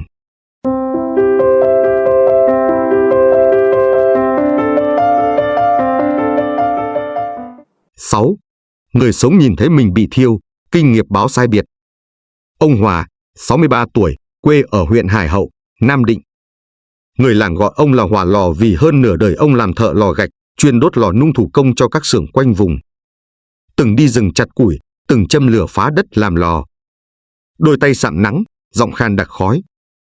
Cả đời ông chưa từng ốm nặng, cho đến một buổi trưa tháng 6, trời nắng rát như rang muối, ông đang ngồi uống nước chè, bỗng ngã gục không một lời. Đưa vào bệnh viện huyện. Chẩn đoán, tai biến mạch máu não. Sau gần 1 giờ cấp cứu không hồi phục, bác sĩ thông báo ngưng tim, ngưng hô hấp. Bệnh nhân đã tử vong lúc 14 giờ 52 phút. Người nhà khóc. Tấm khăn trắng phủ lên. Mọi người chuẩn bị đưa về khâm liệm. Và đúng 30 phút sau, trong lúc bà vợ ông đang chọn áo tang, thì một tiếng rít mạnh vang lên từ phía giường bệnh. tấm khăn bật tung. Ông Hòa ngồi bật dậy, mắt trợn trừng, thở hồng hộc như người vừa bị nghẹt dưới nước, toàn thân đẫm mồ hôi lạnh. Bà nhà ngất ngay tại chỗ. Y tá lao đến đo tim, đo áp, ông vẫn còn sống. Ánh mắt không còn là ánh mắt của người tỉnh lại sau hôn mê, mà là ánh mắt của người vừa đi qua một nơi không thể gọi tên. Ông không nói, không nhận ra ai, chỉ lẩm bẩm mấy tiếng đầu tiên bằng giọng khàn đứt đoạn. Lửa, lửa, đừng, đốt tôi nữa. Từ hôm ấy, ông Hòa sống lại, nhưng sống như người có bóng đứng sau lưng. Ngày thường, ông lặng lẽ, không cười, không nói chuyện với ai. Hễ thấy khói bếp là co người, che mặt. Nghe mùi đốt rác là toàn thân run bần bật. Bà con tưởng ông bị chấn thương tâm lý. Có người bảo do thiếu oxy lên não. Có người bảo là chết hụt nên âm dương chưa yên. Nhưng những gì xảy ra về sau khiến không ai còn dám gọi đó là bệnh. Một đêm, đang ngủ, ông bỗng bật dậy, la hét trong hoảng loạn. Tôi biết rồi, tôi biết tôi sai rồi. Đừng đốt tôi nữa, tôi chịu rồi. Con cháu vội ôm lấy, ông vùng vẫy, đôi mắt đỏ như máu, tay liên tục gạt không khí như đang xua lửa. Không ai cầm được. Ông gào trong vô thức.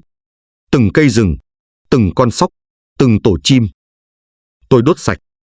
Giờ chúng đốt lại tôi, từng lớp ra một. Giọng ông khàn, như vọng từ đáy cổ họng không còn nước. Sáng hôm sau, ông tỉnh dậy, bình tĩnh lạ thường. Gọi tất cả con cháu lại, rồi bắt đầu kể. Giọng chậm, đều, không rùng rợn, nhưng rợn ngấm. Khi tim ngừng, tôi thấy mình đứng trong một khu rừng. Không phải rừng người, mà là rừng lửa. Mỗi bước tôi đi, lửa bén vào chân. Rồi tôi thấy những con vật, không còn sống. Chúng đứng quanh tôi, không cắn, không rít, chỉ nhìn. Rồi từ mắt chúng, lửa bốc lên. Ông ngưng, tay đặt lên ngực. Chỗ ấy, vẫn ấm ấm như còn hơi lửa. Người ta không đốt tôi vì ghét, mà vì tôi đã từng đốt họ. Ông cúi đầu, nhìn vào lòng bàn tay mình. Lò gạch tôi đốt để kiếm sống. Nhưng củi tôi lấy, không xin ai. Rừng tôi phá, không một lời tạ. Lửa tôi châm, cũng không hỏi có ai ở đó không. Giọng ông lặng như cho nguội. Giờ thì họ hỏi lại rồi. Mỗi lần thấy lửa, là tôi thấy gương mặt họ. Cháy, nhưng không tan. Họ chờ tôi nhận ra điều đó. Và ông bắt đầu tụng một bài kinh. Không ai dạy, không ai đặt trước mặt. Chỉ tự nhiên mà nói. Thiêu rừng, gặp lửa. Sát sinh, gặp máu. Mỗi hành vi, sinh ra một ngọn gió nghiệp. Không tránh, không trốn, chỉ cúi đầu, và nhận. Sau buổi kể chuyện như trút lửa ra khỏi lòng, ông Hòa nằm lặng trên giường 3 ngày không ăn. Con cháu đưa cháo, ông chỉ lắc đầu. Đưa thuốc, ông không uống. Đưa nhang thắp Phật, ông né mặt. Không phải ông từ chối, mà vì ông bảo, mỗi lần tôi thấy khói, là tôi thấy họ. Họ không la, không trách, chỉ đứng đó. Nhưng mắt họ, rực lửa. Người con cả, anh hùng, vốn là người thực tế, không mê tín. Nhưng sau khi thấy cha cứ mỗi tối nằm mơ hét lên cháy, đừng nữa, anh cũng bắt đầu lo. Một người bạn anh Mách đưa cụ đến chùa Linh Ẩn, ở đó có sư thầy từng tụng kinh nghiệp báo sai biệt để giúp người như cha anh. Gia đình đưa ông đi. Lúc bước vào cổng chùa, ông Hòa bỗng khựng lại. Không vì sợ, mà vì ông cúi đầu thật sâu, nước mắt rơi lã chã. Ông nói, ở đây, có mùi cho giống mùi hôm đó, nhưng nhẹ hơn. Không buốt như lửa dưới kia. Sư thầy tiếp ông trong am nhỏ sau vườn. Không hỏi, không nghi. Chỉ lặng lẽ rót nước, rồi đặt trước mặt ông một quyển kinh xưa, bìa giấy sần, chữ nho đen sẫm như mực đã rút từ lò. Bìa đề, kinh nghiệp báo sai biệt. Khi ông mở trang đầu tiên, không phải vì sợ chữ, mà vì trang đầu hiện ra một câu đã từng nghe, ở nơi ông không muốn nhắc lại. Đốt rừng, thiêu núi, mỗi ngọn lửa là một đốm tro bám trên linh hồn. Ông đọc tiếp. Đến câu thứ 5, môi ông cứng lại. Phá tổ chim, phá nhà thú, thì khi chết sẽ không còn nơi trú. Trên không có trời, dưới không có đất. linh hồn lang thang giữa gió lửa, không nơi nương náu. Sư thầy chậm rãi hỏi, cụ từng làm điều đó, phải không? Ông không đáp, chỉ cởi khuy áo, đưa tay chỉ lên ngực mình. Chỗ ấy, giữa da thịt bình thường, là một vết loang màu nâu sậm, to bằng bàn tay, không ngứa, không đau, nhưng lúc nhìn vào lại có cảm giác như tro tàn mới dính. Mỗi khi nghe tiếng lửa nổ, chỗ này nhói như bị bóp lại. Và tôi nhớ lại, từng cái cây tôi đốt, từng cái tổ bị cháy. Mỗi lần lửa bốc lên, tôi nghe tiếng gì đó, như xé trong lồng ngực. Giống tiếng con khỉ con kêu mẹ. Giọng ông nghẹn. Tôi tưởng mình kiếm sống. Nhưng tôi đâu biết, tôi đang mài gươm vào tim mình. Sư thầy không răn, không khuyên, chỉ nói nhẹ. Lửa không sinh ra để giết. Nhưng người dùng lửa sai, thì lửa sẽ ghi nhớ. Giống như mỗi hành vi, dù nhỏ đến đâu, đều sinh ra một báo sai biệt. Không ai mang nghiệp của ai. Nhưng từng hành vi sẽ mang chính người đó về nơi đã khởi tâm. Từ hôm đó, ông Hòa xin được ở lại chùa 3 tháng. Mỗi ngày tụng kinh. Mỗi đêm lạy một lạy. Không xin gì. Không mong gì. Chỉ mong được tha thứ. Không phải từ Phật, mà từ rừng. Vì khi tôi châm lửa, rừng không la. Nhưng rừng nhớ. Mỗi chiều, người ta thấy ông ngồi dưới gốc bồ đề nhỏ trong sân chùa, tay cầm một viên gạch cũ. Trên viên gạch, ông khắc từng chữ bằng mũi dao nhỏ. Đây là viên gạch cuối cùng tôi nung. Từ nay, tôi xin nung lại chính mình. 3 tháng sau, ông trở về nhà. Không còn sợ khói, không còn hét lửa. Chỉ lặng lẽ dựng một tấm bia nhỏ sau vườn.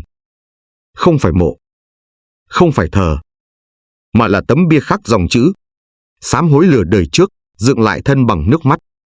Và từ đó, mỗi năm, vào đúng ngày ông từng chết lâm sàng, ông thắp một cây nhang, không cầu an, không xin phúc.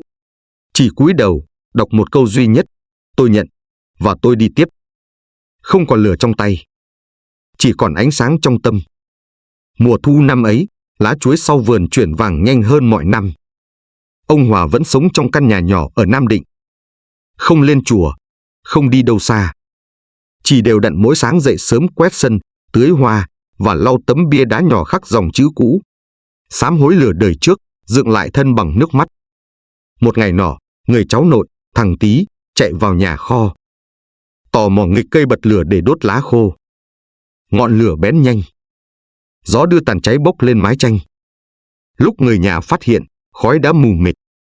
Tý kẹt trong góc bếp, ho sặc sụa. Người đầu tiên lao vào là ông Hòa.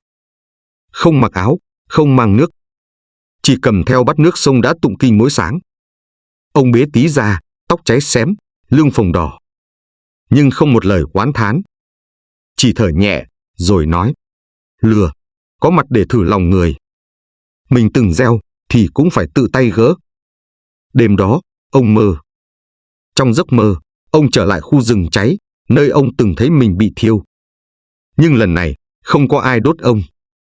Thay vào đó, là một đứa trẻ ngồi giữa lửa, tay ôm một con sóc nhỏ, ánh mắt sợ hãi.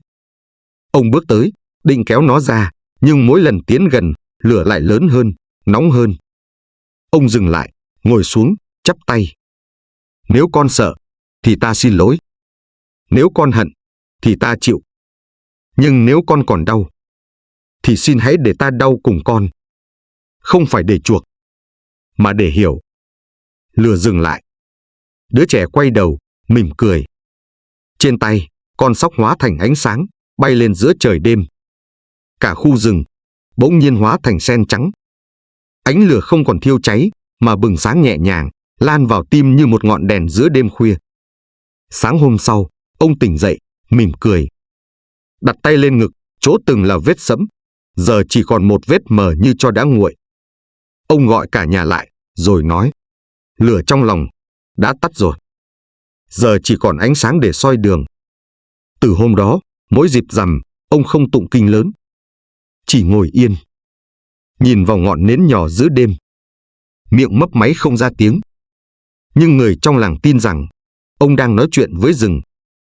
Cuối năm ấy, người ta dựng lại một con đường nhỏ băng qua khu đồi cũ, nơi ông từng lấy củi. Chính quyền đặt tên đường là lối nhẹ cho tàn. Không ai biết vì sao có tên ấy. Chỉ có ông Hòa hiểu. Đời tôi có thể không rực rỡ, nhưng nếu kiếp này đi qua mà không còn mang lửa, thì cũng đủ là một kiếp đáng nhớ rồi. Phật dạy, lửa không sinh từ gỗ, lửa sinh từ tâm. Người châm lửa để sống, có thể cháy cùng nó mà không hay. Nhưng người biết tắt lửa từ trong lòng, thì đi qua đêm tối mà không còn sợ cho tàn. Ở một huyện nhỏ thuộc tỉnh Phú Yên, có một thanh niên tên Lợi, sống bất cần, ngỗ ngược, hay đánh cha mắng mẹ, xem nhẹ cả mạng mình lẫn người khác. Nhiều người khuyên can. Anh ta chỉ cười khẩy. Chết thì chết, đời này chẳng có gì đáng tiếc. Và rồi, một đêm, Lợi bị tai nạn giao thông, tim ngừng đập gần 20 phút. Người ta tưởng là hết. Nhưng anh ta tỉnh lại. Và câu đầu tiên anh nói, không ai quên được. Tôi đã chết. Và tôi thấy, chính mình đang nhìn người khác sống. Thấy được cả những gì mình đã làm. Và thấy, cái chết của mình đang được ghi chép lại. Trong một cuốn kinh, không ai dạy tôi, nhưng tôi hiểu từng chữ.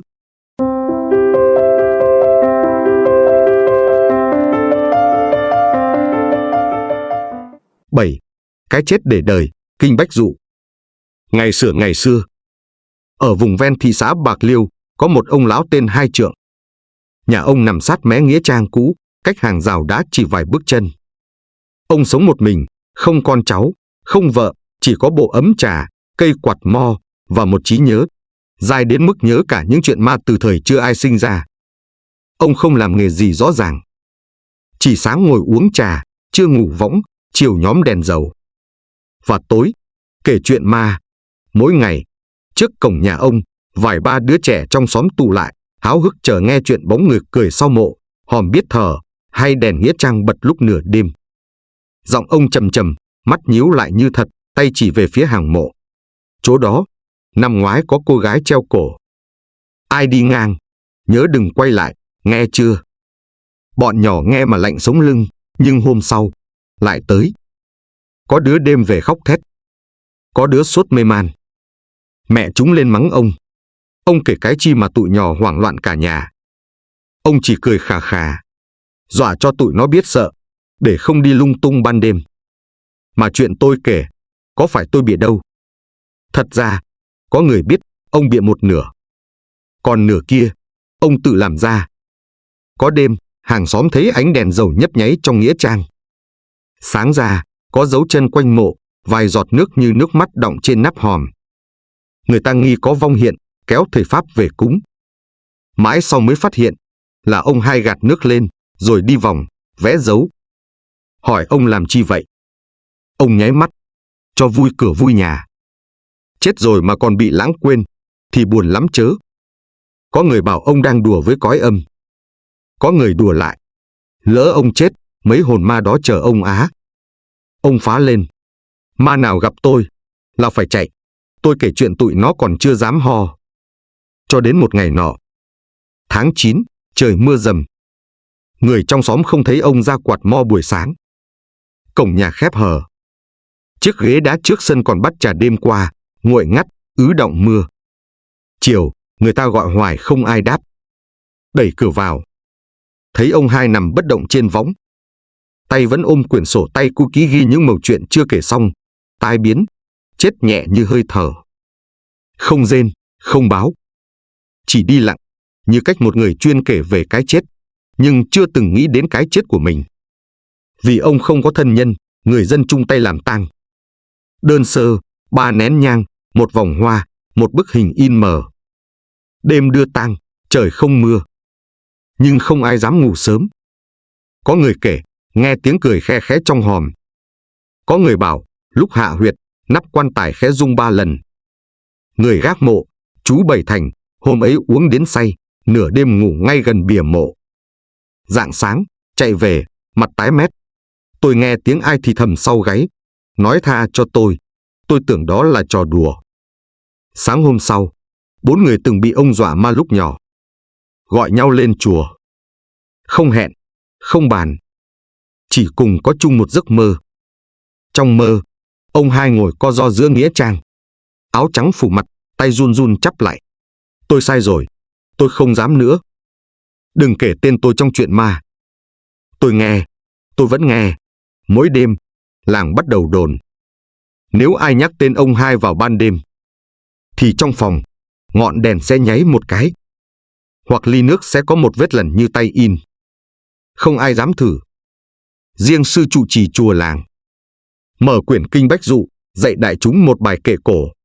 Người lấy hư làm thật, lấy đùa làm nghiệp gieo, thì khi thật đến gần, chẳng ai tin được nữa. Ngài nói, ma quỷ sợ ánh sáng. Nhưng còn đáng sợ hơn là làm ma một mình, không ai hay biết. Sau đám tang, mọi thứ tưởng như khép lại. Ngôi nhà nhỏ bên nghĩa trang được khóa lại, bàn ghế phủ bụi, ấm trà cũ vỡ làm đôi. Cổng sắt bị gió quật kêu cọt kẹt mỗi chiều. Người lớn trong xóm không nhắc tới tên ông hai nữa. Nhưng lũ nhỏ thì không quên. Mỗi lần đi ngang qua, tụi nó vẫn rón rén cúi đầu, lẩm bẩm: cháu không phải tới phá ông đâu, ông đừng hù nghen. Đêm rằm tháng 10, nghĩa trang có lễ cúng cô hồn. Người dân tụ lại đốt giấy, bày lễ, tụng kinh. Mọi thứ đang yên, thì chiếc đèn cầy chính giữa bỗng nổ bụp một tiếng. Không gió, không mưa. Ngọn lửa tắt ngúm, khói xám bốc thẳng lên, rồi quyện thành hình người, chỉ trong một thoáng mắt. Một bà cụ đứng gần đó, lặng người. Bà bước về, kể với sư trụ trì: con thấy rõ, nó giống ông hai trượng. Nhưng ông không nhìn ai. Ông nhìn lên trời, nước mắt rơi. Mà miệng thì cười. 3 hôm sau, cậu Tấn, người từng bị ông hai trêu bằng cách thổi tắt đèn dầu lúc đi học về đêm, gặp tai nạn xe nhẹ, không chấn thương. Nhưng khi tỉnh lại, cậu lắp bắp: tôi mơ thấy ông ấy. Đứng ở đầu giường bệnh, mặc áo trắng, mặt phủ khăn tang. Không trách, chỉ nói: Tấn à, hồi đó chú đùa, mà chú không biết chú đang lấy nghiệp người khác ra làm tiếng cười. Cùng lúc ấy, chị Xuân, cô giáo tiểu học, ngày xưa bị ông hù rằng nếu viết sai chính tả thì ma kéo chân khi ngủ, cũng có hiện tượng lạ. Một đêm, đang chấm bài, đèn bàn tắt dù không mất điện.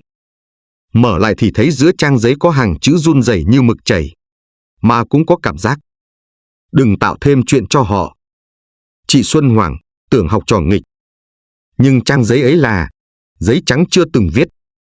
Từ đó, người ta bắt đầu đặt câu hỏi: có khi nào những chuyện ông hai từng kể vốn dĩ chỉ là bịa, nhưng qua miệng ông nó thành có thật? Mà có thật rồi thì chính ông lại bị kéo vào đó. Sư trụ trì lặng im, rồi tụng một đoạn trong kinh Bách Dụ, giọng trầm: có người bịa chuyện cọp ăn thịt người để dọa trẻ. Đến khi cọp thật xuất hiện thì chẳng ai tin. Người ấy là người chết không ai khóc, vì sống đã gieo tiếng cười lên máu người khác. Ngài nói thêm: chuyện bịa lâu ngày thành sợ, sợ lâu hóa niềm tin. Niềm tin sai là chiếc móc câu kéo người kể xuống cõi mà họ không tin là có thật. Từ đó, lễ Vu Lan hàng năm, chùa làng có thêm một bài tụng lạ, không có trong sách chính quy, không ai nhớ học từ đâu. Chỉ truyền miệng rằng đó là bài kinh ông hai từng lẩm nhẩm khi ngồi một mình sau vườn lúc hoàng hôn. Đừng đem nỗi sợ của người khác ra chọc ghẹo. Đừng dựng nghĩa trang giả bằng miệng, rồi chôn mình trong đó. Người tụng thì không thấy gì, nhưng người đứng xa lại kể rằng khi tụng tới câu cuối, gió quanh chùa nhẹ như ai vừa bước qua. Bà cụ Sáu, người từng bị ông hai dọa ma đến mức về ngủ úp mặt cả tháng, cuối cùng cũng mơ thấy ông. Trong mơ, ông ngồi co ro dưới mộ, tay cầm cuốn sổ tay kể chuyện cũ. Từng trang bị xé rách, chỉ còn một dòng duy nhất còn nguyên. Tôi kể để dọa người, nhưng lại làm người dọa tôi, suốt khi tôi không còn sống nữa. Gió ban đêm thổi ngang nghĩa địa. Có tiếng thở dài thoảng qua. Tha cho tôi sẽ không kể gì nữa, nếu được sống lại. Đứa trẻ mơ thấy ông hai, tên là Bảo, 7 tuổi. Chưa từng nghe ông kể chuyện, chưa từng bị dọa ma, chỉ là nhà ở gần nghĩa trang.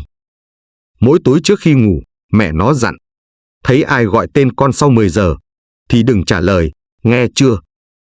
Tối đó, đang nằm thì Bảo bỗng mơ thấy mình đi lạc vào con hẻm nhỏ, toàn là mộ không tên. Một chiếc ghế đá hiện ra giữa lối mòn.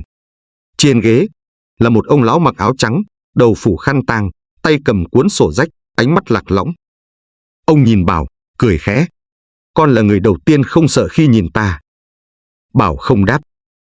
Chỉ nhìn ông hồi lâu, rồi hỏi. Ông kể chuyện nữa không? Ông lắc đầu. Ta kể nhiều quá rồi.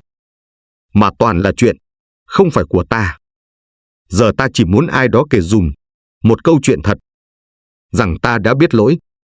Rồi ông mở cuốn sổ, lật trang cuối cùng. Không còn chữ. Chỉ có vết mực loang ra như một giọt nước mắt rơi xuống. Ông chắp tay lại Bảo, rồi nói. Con không cần nhớ ta. Chỉ cần nhớ. Đừng làm người khác sợ, để thấy mình mạnh. Vì khi yếu, chẳng ai đứng cạnh mình, để mình bớt sợ lại. Nói rồi ông đứng dậy, bước lùi vào bóng tối nghĩa trang. Lá rụng từng chiếc theo chân ông. Gió không còn thổi. Và trời bỗng có tiếng chuông ngân, không ai gõ. Sáng hôm sau, Bảo kể lại cho mẹ. Mẹ đưa con đến chùa, kể lại cho sư trụ trì. Ngài chỉ mỉm cười. Cuối cùng, ông ấy cũng tự xin được tha. Hôm đó, chùa mở một buổi tụng kinh bách dụ đặc biệt. Không gọi tên, không lập linh vị, chỉ để tụng cho một linh hồn từng kể chuyện ma, mà không muốn làm ma thật nữa. Buổi tụng ấy, trời bỗng đổ mưa nhỏ. Tiếng tụng đều đặn, vọng qua cơn mưa như ai đang thì thầm trong gió. Và đúng lúc tụng đến câu người gieo nỗi sợ làm vui, thì lúc chết, chỉ nghe tiếng cười của chính mình vọng lại trong hòm. Ngọn đèn chánh điện chớp một cái, rồi sáng trở lại. Sư trụ chỉ nói nhỏ. Ông ấy, đi rồi. Đi thật, chứ không quay lại ngồi kể chuyện nữa. Từ đó về sau, không ai mơ thấy ông hai nữa. Nhà bên nghĩa trang cũng được gỡ bỏ. Nơi đó được trồng lại một cây bồ đề nhỏ. Và lũ trẻ trong xóm không còn sợ ma. Nhưng mỗi lần ai dọa tụi nó bằng câu có ma kéo chân đó, chúng chỉ cười, rồi nhìn về phía cây bồ đề, khẽ nói. Nếu có, chắc chỉ là ông hai, ngồi nghe tụi mình kể chuyện lại cho ông. Ma không đáng sợ. Người tạo ra ma, rồi không biết dừng lại, mới đáng sợ hơn. Và trong cõi vô hình, không có câu chuyện nào là kể chơi. Mỗi chữ mình buông là một vòng dây siết chặt linh hồn người khác hay của chính mình. Có một cuốn kinh từng bị thất truyền gần 200 năm. Tên nó là Kinh Thập Lục Quán. Bản kinh chỉ dẫn cách quán tưởng cõi tịnh độ, cách nhìn thấy cảnh giới tái sinh của chính mình trước khi chết. Một người phụ nữ ở Nghệ An, năm 2003, từng nằm hôn mê suốt 3 ngày. Khi tỉnh lại, bà kể rằng mình đã bước qua 16 cửa, thấy được cảnh giới đẹp như thiên đường, và địa ngục tối như không gian không có ánh sáng. Câu chuyện ấy khiến cả gia đình bà thay đổi cách sống. Vì chính bà đã thấy trước cửa cuối của linh hồn mình, và chọn quay lại để bước đúng hướng.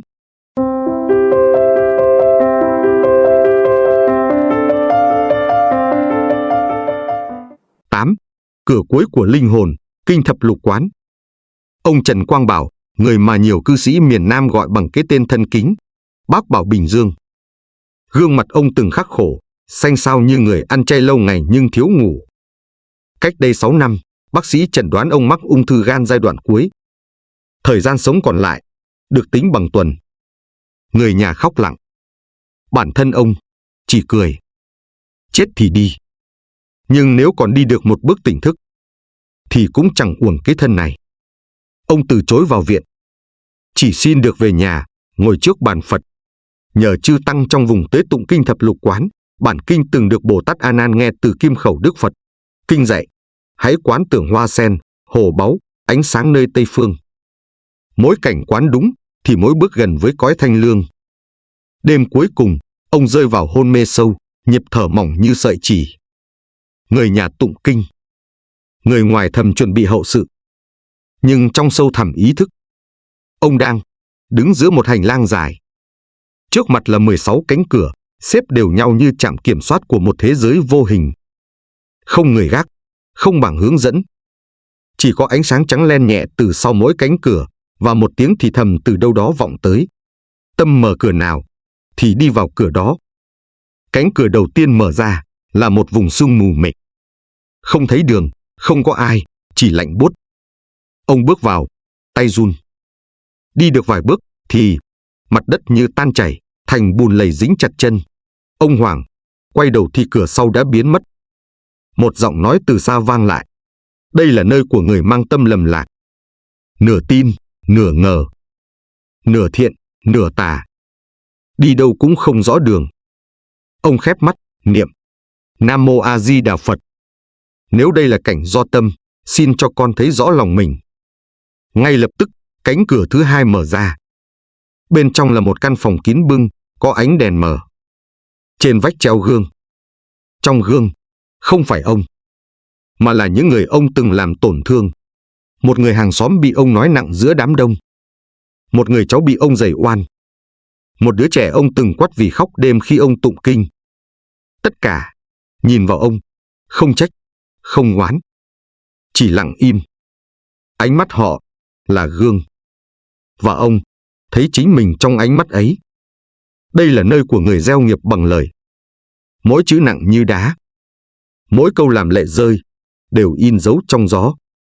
Ông ngồi xuống, tay ôm lấy ngực. Đau, nhưng không thể khóc. Rồi, cánh cửa thứ ba tự mở. Và một giọng nói khẽ hơn gió. Còn 13 cánh nữa. Nhưng không phải để đi qua, mà để soi lại những gì ông từng đem theo, mà chưa từng nhìn rõ. Ông không còn đi tiếp bằng chân, mà bằng niệm. Nam Mô A Di Đà Phật. Mỗi câu niệm lại mở thêm một cánh cửa. Có cửa là rừng sen. Có cửa là hồ máu. Có cửa là ánh sáng. Có cửa chỉ toàn, im lặng. Và đằng sau một cánh cửa, ông thấy một thân khác của mình, đang chìm dưới dòng nước đen. Cánh cửa thứ 12, không giống bất kỳ cửa nào trước đó. Không gian bên trong không tối, cũng không sáng. Chỉ là một vùng nước tĩnh, sâu thăm thẳm, trải dài vô tận như mặt gương phẳng. Bước chân vào, ông Bảo không còn nghe tiếng bước.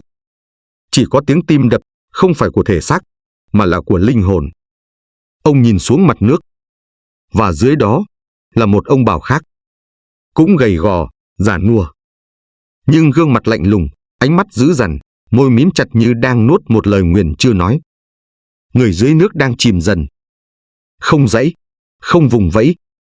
Chỉ lặng lẽ lún sâu như một kẻ từng đẩy người khác xuống hố, giờ trở lại nằm ở đáy hố của chính mình. Bên cạnh là những cảnh không còn mờ sương. Từng đoạn ký ức hiện lên rõ nét như phim quay chậm. Lần ông mắng người con rể vì không chịu cúng giỗ đúng ngày. Lần ông nói thẳng với người bạn đạo, niệm Phật gì mà còn ăn mặn. Lần ông bỏ mặc người ăn xin ngoài chợ, chỉ vì nghĩ kiếp trước họ cũng thiếu đạo đức. Từng ánh mắt, từng tiếng thở dài, từng câu ông từng cho là thẳng thắn, giờ trở thành dây xích cột vào chân ông dưới mặt nước. Một giọng nói cất lên, không rõ từ đâu, không lớn, nhưng vang đến tận tâm thức. Chân tâm không đẩy người. Tà tâm, đôi khi đội lốt chánh pháp. Cảnh giới không hình thành do Phật chọn, mà do ông từng nghĩ, từng nói, từng làm, khi còn sống. Ông Bảo run rẩy. Tôi tưởng tôi sống đúng. Giọng nói đáp. Ông sống đúng theo điều ông nghĩ, nhưng chưa từng nhìn kỹ tâm mình nghĩ từ đâu. Ngay lúc ấy, ông thấy một luồng ánh sáng rọi xuống giữa không gian mờ đục. Từ trong ánh sáng đó là hình ảnh một ao sen lặng, có Phật A Di Đà đứng giữa, tay giơ lên, không gọi, không dắt, mà chờ. Một giọt nước từ mặt ao lăn xuống bờ, và giọng nói lại vang lên.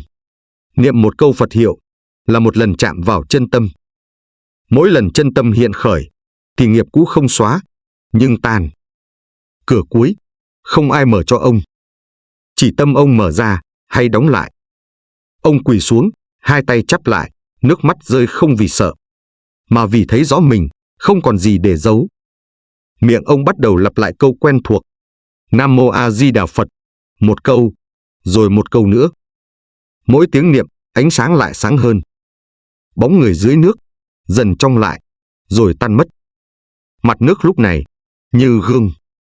Và lần đầu tiên trong hành trình, ông thấy mình thật sự an tĩnh. Khi ông vừa đứng dậy, một cánh cửa nữa hé mở. Không có ánh sáng chói lọi, không có âm thanh kỳ ảo. Chỉ là một lối đi trải sen, ở cuối là một chiếc cổng không then, không khóa. Phía trên cổng có dòng chữ lặng lẽ hiện ra. Cửa cuối của linh hồn, không ở đâu xa. Nó mở khi người ta thôi sợ chết, và bắt đầu sống như người đã chết rồi. Một bàn tay nhỏ, ấm, chạm vào vai ông. Không phải tay Phật, không phải vong linh, mà là chính ông. 3 ngày sau khi hôn mê, gia đình đã chuẩn bị hậu sự. Bác sĩ bảo mạch tim yếu dần, đồng tử không còn phản xạ. Ai cũng nghĩ ông Bảo đi rồi. Nhưng đêm ấy, vào khoảng giờ tí, người con gái út đang ngồi tụng kinh trước giường, thì bỗng nghe một tiếng rít rất khẽ, như tiếng hít vào đầu tiên sau một cuộc lặn dài. Bà quay lại, thấy ngón tay cha khẽ động. Rồi đôi mắt ông mở ra. Không hoảng, không mơ hồ. Chỉ có ánh nhìn rất sáng, rất an và rất lặng. Ông không nói gì trong suốt 2 ngày sau đó. Chỉ ngồi, lắng nghe tiếng chim buổi sáng, tiếng chuông chùa xa xa vọng tới. Tay lần chuỗi hạt, môi mấp máy, nhưng không còn cầu sống. Người thân hỏi, bà đã thấy gì trong lúc hôn mê? Ông chỉ đáp gọn, không phải thấy, mà là đi qua. 1 tuần sau, ông viết lại tất cả bằng tay, không bỏ sót chi tiết nào. Từng cánh cửa, từng cảnh giới, từng câu nói, từng lần đối diện với chính mình dưới nước tối, từng lời nhẹ như gió mà ông chưa từng nghĩ sẽ nghe được từ bên kia cánh cửa sinh tử. Tập ghi chép dày 40 trang. Ông đặt tên là 16 lối rẽ, một lối quay về. Ông bắt đầu in kinh thập lục quán ra hàng trăm bản. Không phát ở chùa lớn, không gửi các đạo tràng. Chỉ đến thăm những người đang bệnh nặng, những người đang nằm thở oxy, không còn muốn ăn uống, và thì thầm với họ, chết không đáng sợ. Đáng sợ là không biết mình sẽ về đâu. Nếu còn thời gian, hãy tụng một lần. Nếu không còn thời gian, thì chỉ cần một niệm cũng được. Năm đó, ông Bảo được mời lên giảng trong một buổi pháp đàm nhỏ. Người ta hỏi ông, sau hành trình đó, điều gì khiến ông thay đổi nhất? Ông im lặng rất lâu, rồi nói, tôi từng nghĩ, sống là để cố thêm một ngày. Nhưng giờ tôi hiểu, sống là để chỉnh lại hướng đi cho linh hồn, trước khi không còn quay đầu được nữa. Từ ngày ấy, người làng gọi ông bằng một cái tên khác, người đi qua cửa cuối. Ông cười, không ai đi qua cửa cuối thật sự, mà còn sống. Tôi chỉ may mắn, thấy được nó. Và lần này, tôi quay lại, để giúp người khác đi đúng hướng. Trước khi mất thật, 3 năm sau, ông không chối, không dặn. Chỉ để lại một mảnh giấy gấp gọn. Nếu ai sợ chết, hãy đọc thử kinh này một lần. Nếu ai không sợ, thì hãy giúp người đang sợ. Vì cửa cuối, không ai đóng. Chỉ là người ta không dám bước. Kinh thập lục quán không làm ai bất tử, nhưng giúp ta không còn chết oan, không còn chết trong lầm đường, và không còn chết trong tâm tối. Chết là chiếc gương cuối cùng để nhìn lại tâm mình. Ai soi kỹ sẽ biết mình đang đi về đâu. Câu chuyện về ông Trần Quang Bảo đến nay vẫn được kể lại ở nhiều đạo tràng. Nhưng không ai kể rùng rợn, không ai thêm thắt ly kỳ. Vì chính ông từng dặn, nếu muốn kể, thì hãy kể bằng sự tỉnh thức. Vì nơi tôi từng qua, không có ma, không có quỷ, chỉ có những linh hồn không biết đường. Và trong những pháp hội vãng sinh ở Tây Nguyên, từng có người kể rằng, trong lúc tụng kinh, họ thấy ánh sáng rọi vào từ một phía lạ, ấm mà không chói. Khi hỏi sư thầy, ngài chỉ mỉm cười. Cửa cuối không chỉ mở một lần, nó vẫn mở cho người biết dừng đúng lúc và đi đúng đường.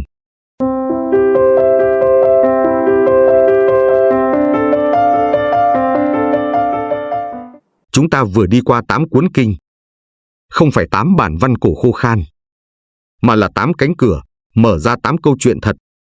Mỗi câu chuyện là một lời nhắn từ người đã khuất, là một tấm gương cho người đang sống, và cũng là một ngọn đèn nhỏ, soi sáng cho linh hồn đang lạc lối. Bạn có thể chưa từng nghe đến kinh Du Già Bồ Tát Địa, chưa từng đọc kinh Bách Dụ, chưa biết đến kinh Thập Lục Quán. Nhưng điều đó không quan trọng bằng việc bạn đang ngồi đây, nghe một cách lặng lẽ, và để cho những câu chuyện ấy đánh động một điều gì đó trong lòng mình. Vì thật ra, cõi âm không đáng sợ.